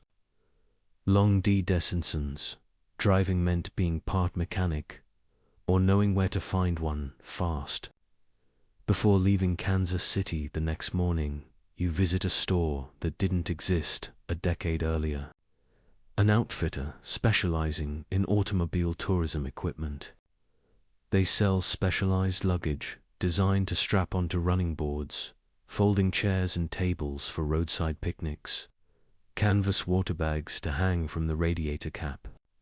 Evaporation keeps the water cool, and detailed road maps published by oil companies as marketing tools. The store manager explains the essentials for long distances automobile travel. Spare tubes and patch kits, obviously, fan belt, extra oil, compass, flashlight, tow rope, cash for when you need a farmer to pull you out of mud. This preparation underscores an important reality. Driving across America in 1928 still requires planning akin to wilderness expedition. Gas stations exist primarily in towns. Rural breakdowns might mean hours or days waiting for parts. Many roads remain unpaved despite recent infrastructure improvements. Nevertheless, you set out westward the next morning, joining a growing tribe of automobile tourists discovering America through windshields. Route 66, only recently designated and still partially unpaved, stretches ahead toward the Pacific, a concrete and gravel artery pumping travelers through America's heartland. The first day's drive from Kansas City takes you through western Missouri and into Oklahoma. The landscape unfolds at automobile pace, faster than horse travel, but slow enough to absorb details that blur from train windows and disappear entirely from airplanes. Something new catches your eye every few miles. Roadside stands selling produce directly from farms. Hand-painted signs advertising tourist cabins. Forerunners of motel, And perhaps, most significantly, filling stations evolving from simple pumps into service complexes with restaurants and souvenir shops attached near Claremore, Oklahoma. You stop at one such establishment, Red's Filling Station and Cafe, where an entrepreneurial owner has combined gas pumps, a repair garage, a small lunch counter, and tourist cabins into a roadside empire. Red himself, a sunburned man with hands permanently stained with grease, fills your tank while sharing his business philosophy. Used to just pump gas, then realized folks driving through need food, then realized they need sleep. Pretty soon I'll add a swimming pool and call it a resort. He's joking, but his business evolution traces the rapid development of roadside America, an entirely new commercial landscape growing along highways to serve automotive travelers. Companies like Howard Johnson's are already standardizing this roadside experience, offering consistent food and lodging that will eventually replace local establishments like Red's. Inside the cafe, you enjoy a surprisingly good chicken dinner while interviewing fellow road travelers. A family relocating from Arkansas to California, a traveling salesman whose territory covers 4 states, a young couple on honeymoon. Each represents a different aspect of America's new mobility. Used to take 3 weeks to move household goods by train, explains the relocating father. Now we've got everything we own in the car and trailer, and we'll be in California in 8 days if the roads stay good, the traveling salesman interjects. 5 years ago, I could only cover my territory every 2 months by train. Now I hit every customer monthly by car. Changed everything about my business. That night, you experience another automotive age innovation, the tourist cabin. For 50s, Red provides a simple one-room structure with bed, chair, and washstand. It's basic but clean and represents an important transition in American travel accommodation, the gap between formal hotels and informal camping that will eventually evolve into the motel industry. Morning brings continuation of your westward journey through Oklahoma's dusty landscape. The roads deteriorate as you move further from major cities, with sections of Route 66 still under construction. Detours send you along unmarked country roads where wrong turns add hours to your journey. By late afternoon, you're lost somewhere in western Oklahoma, low on gas with storm clouds threatening on the horizon. The romance of road travel suddenly reveals its flip side: vulnerability to elements, mechanical failure, and simple disorientation. Just as anxiety peaks, you crest a hill and spot a welcome sight. A small gas station with a single pump stands at a rural crossroads. The elderly attendant not only refills your tank, but provides detailed directions back to Route 66, along with weather wisdom. Storms coming sure as sunrise, he warns. Best find proper shelter before dark. Reynolds has a hotel 15 miles west. You thank him and press onward, racing darkening skies. This experience, the mix of freedom and vulnerability, the reliance on strangers' kindness, the constant adjustment to changing conditions, defines early automotive tourism. Unlike train travels, predictability, or air travel speed, car journeys maintain intimate contact with landscape and community while introducing new uncertainties. As predicted, Reynolds proves to have a small hotel catering to automobile travelers. You secure a room just as rain begins hammering the town. From your window, you watch other travelers arrive in weather-beaten cars, seeking the same shelter from the prairie storm that now rattles windows and floods unpaved streets. The hotel lobby becomes an impromptu community as travelers share road conditions, mechanical tips, and destination recommendations. This information exchange represents another aspect of America's transportation revolution, the creation of shared knowledge networks among mobile citizens. Before published guides like Duncan Hines or AAA Travelers relied on this oral tradition of recommendations and warnings or roads washed out south of Amarillo. Warns a salesman who's just come eastward. Take the northern route unless you've got chains and boards.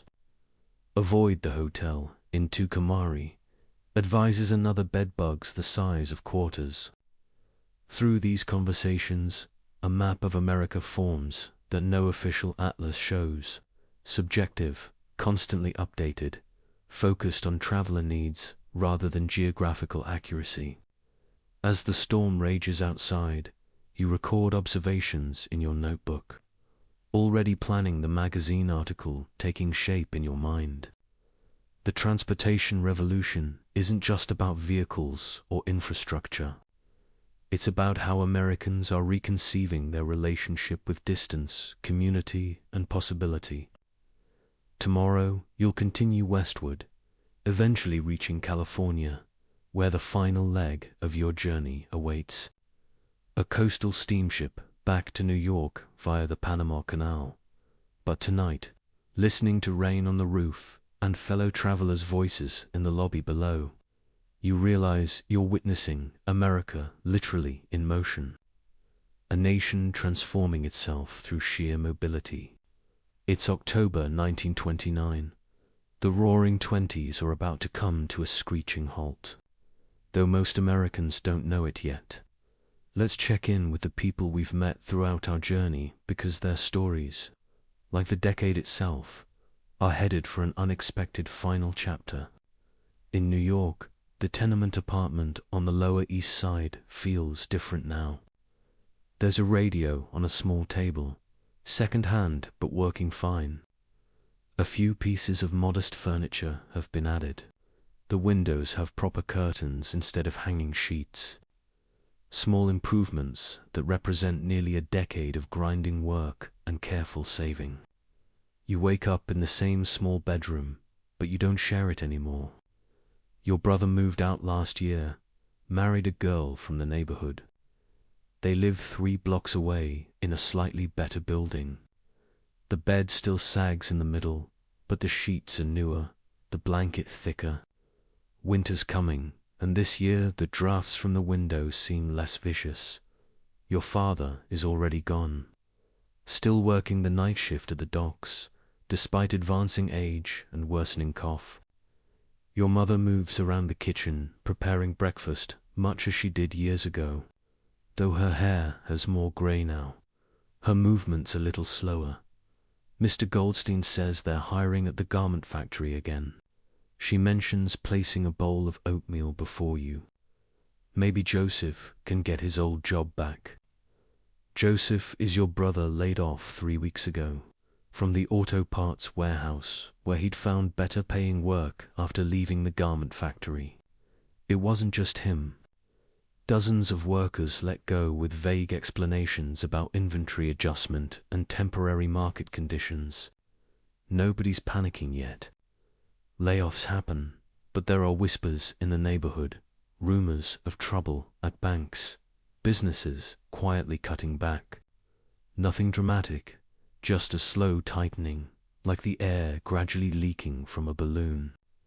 Your mother glances at the newspaper on the table, frowning at headlines, shouting about another day of heavy selling on Wall Street. Stock market news never concerned her before. The financial dealings of the wealthy existed in another universe from tenement life. But lately, those distant economic forces seem to be casting shadows even here. Mrs. Reiche's boy got sent home from the construction site yesterday. She says, worry creasing her brow. Whole project stopped. Something about financing. Your father studied this stuff in his night school business class.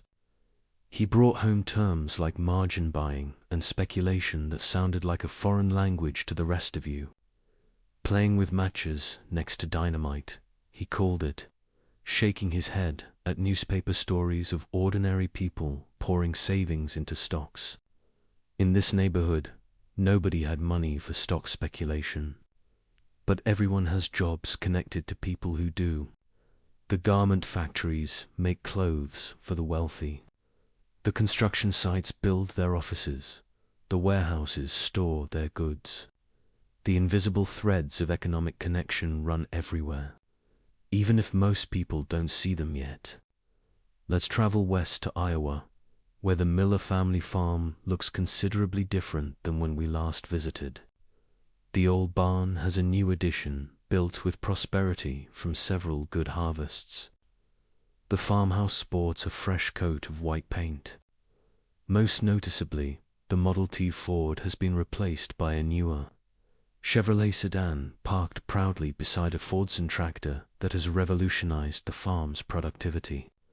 John Miller, the son we met earlier, is 25 now and effectively running the farm as his father gradually steps back this morning, finds him at the kitchen table with his own young wife, their newborn daughter sleeping in a handmade cradle nearby. Holcomb's foreclosing on the Peterson place, John tells his wife, concern evident in his voice. Bank called in their loan, third farm this month. The prosperity that transformed the Miller farm hasn't reached everyone equally. Farm prices have been declining since 1926, though the drop initially seemed temporary. Farmers who borrowed heavily to expand during good years now face impossible math. Loan payments calculated on $2 wheat when the market price has fallen below $1. John's father enters, moving stiffly from arthritis, but still strong. Got the radio working again? He announces, think we should sell some corn now or wait. The radio has become essential farm equipment.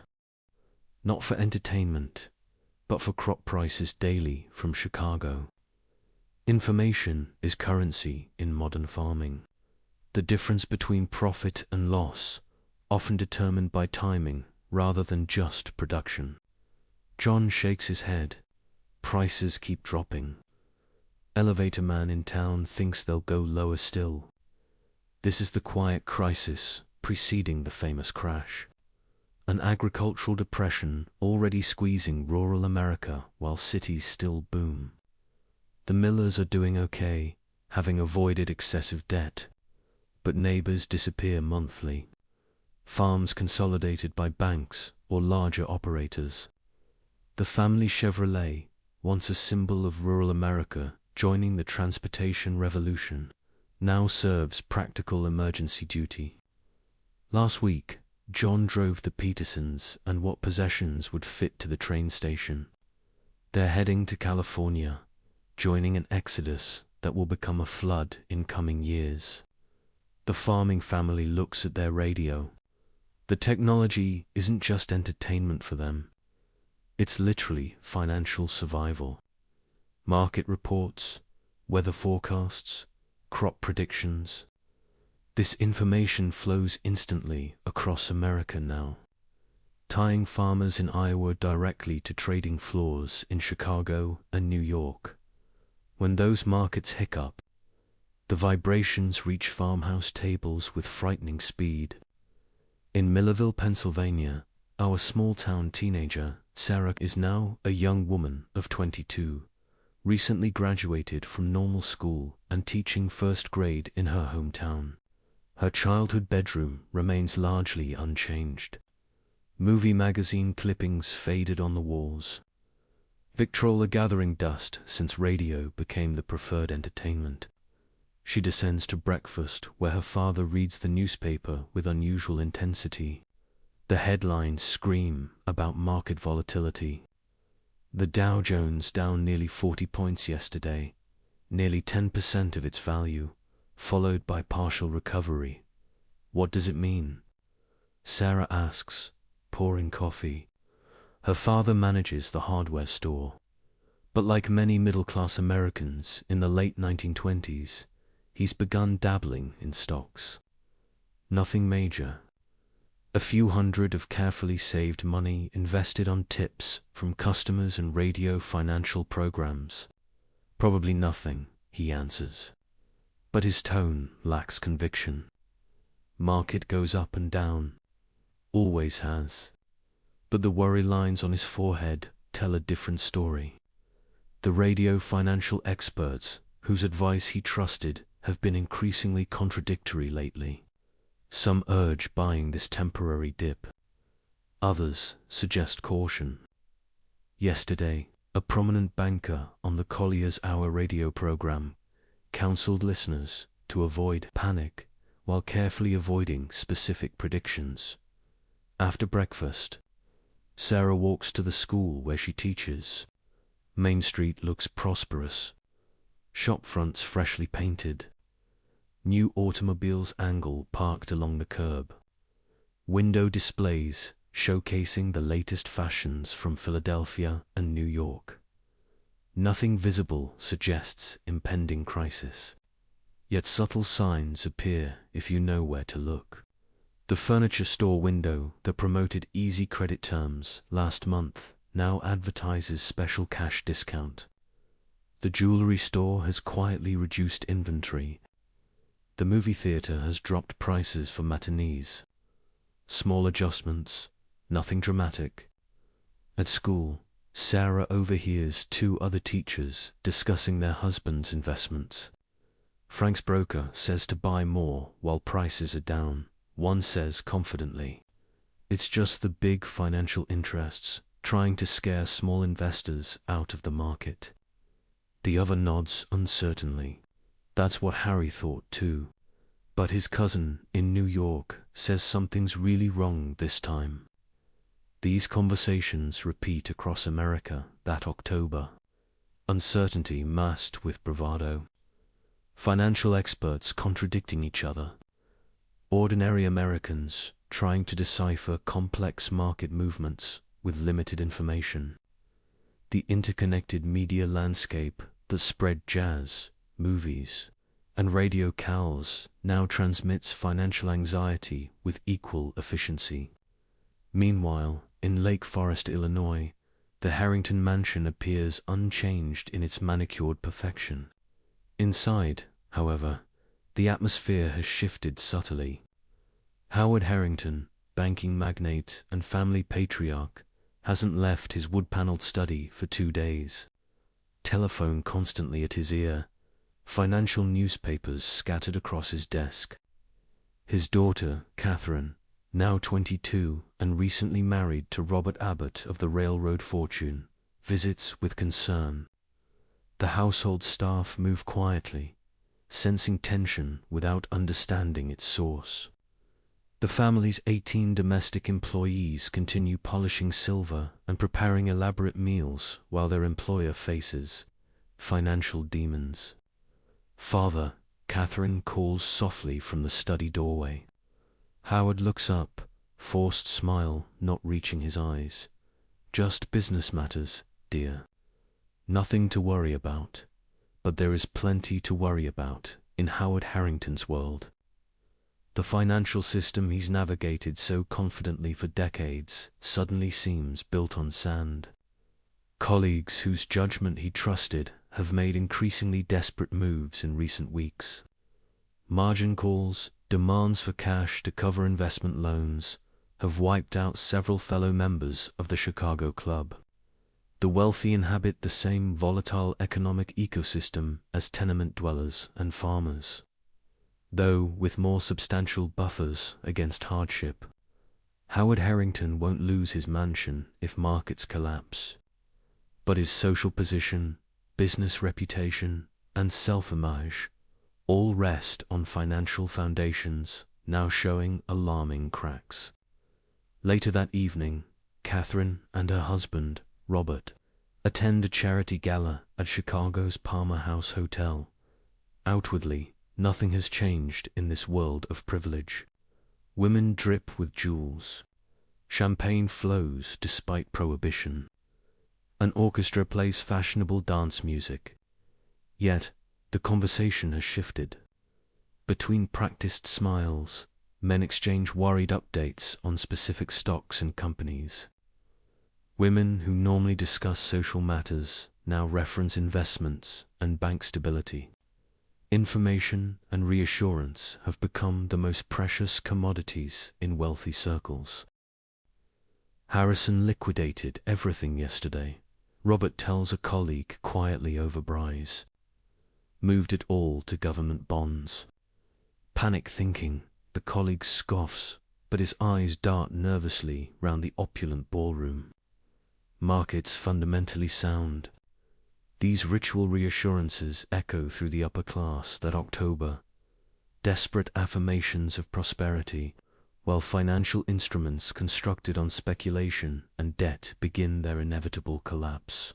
As Catherine moves through the glittering crowd, she overhears fragments of similar conversations everywhere.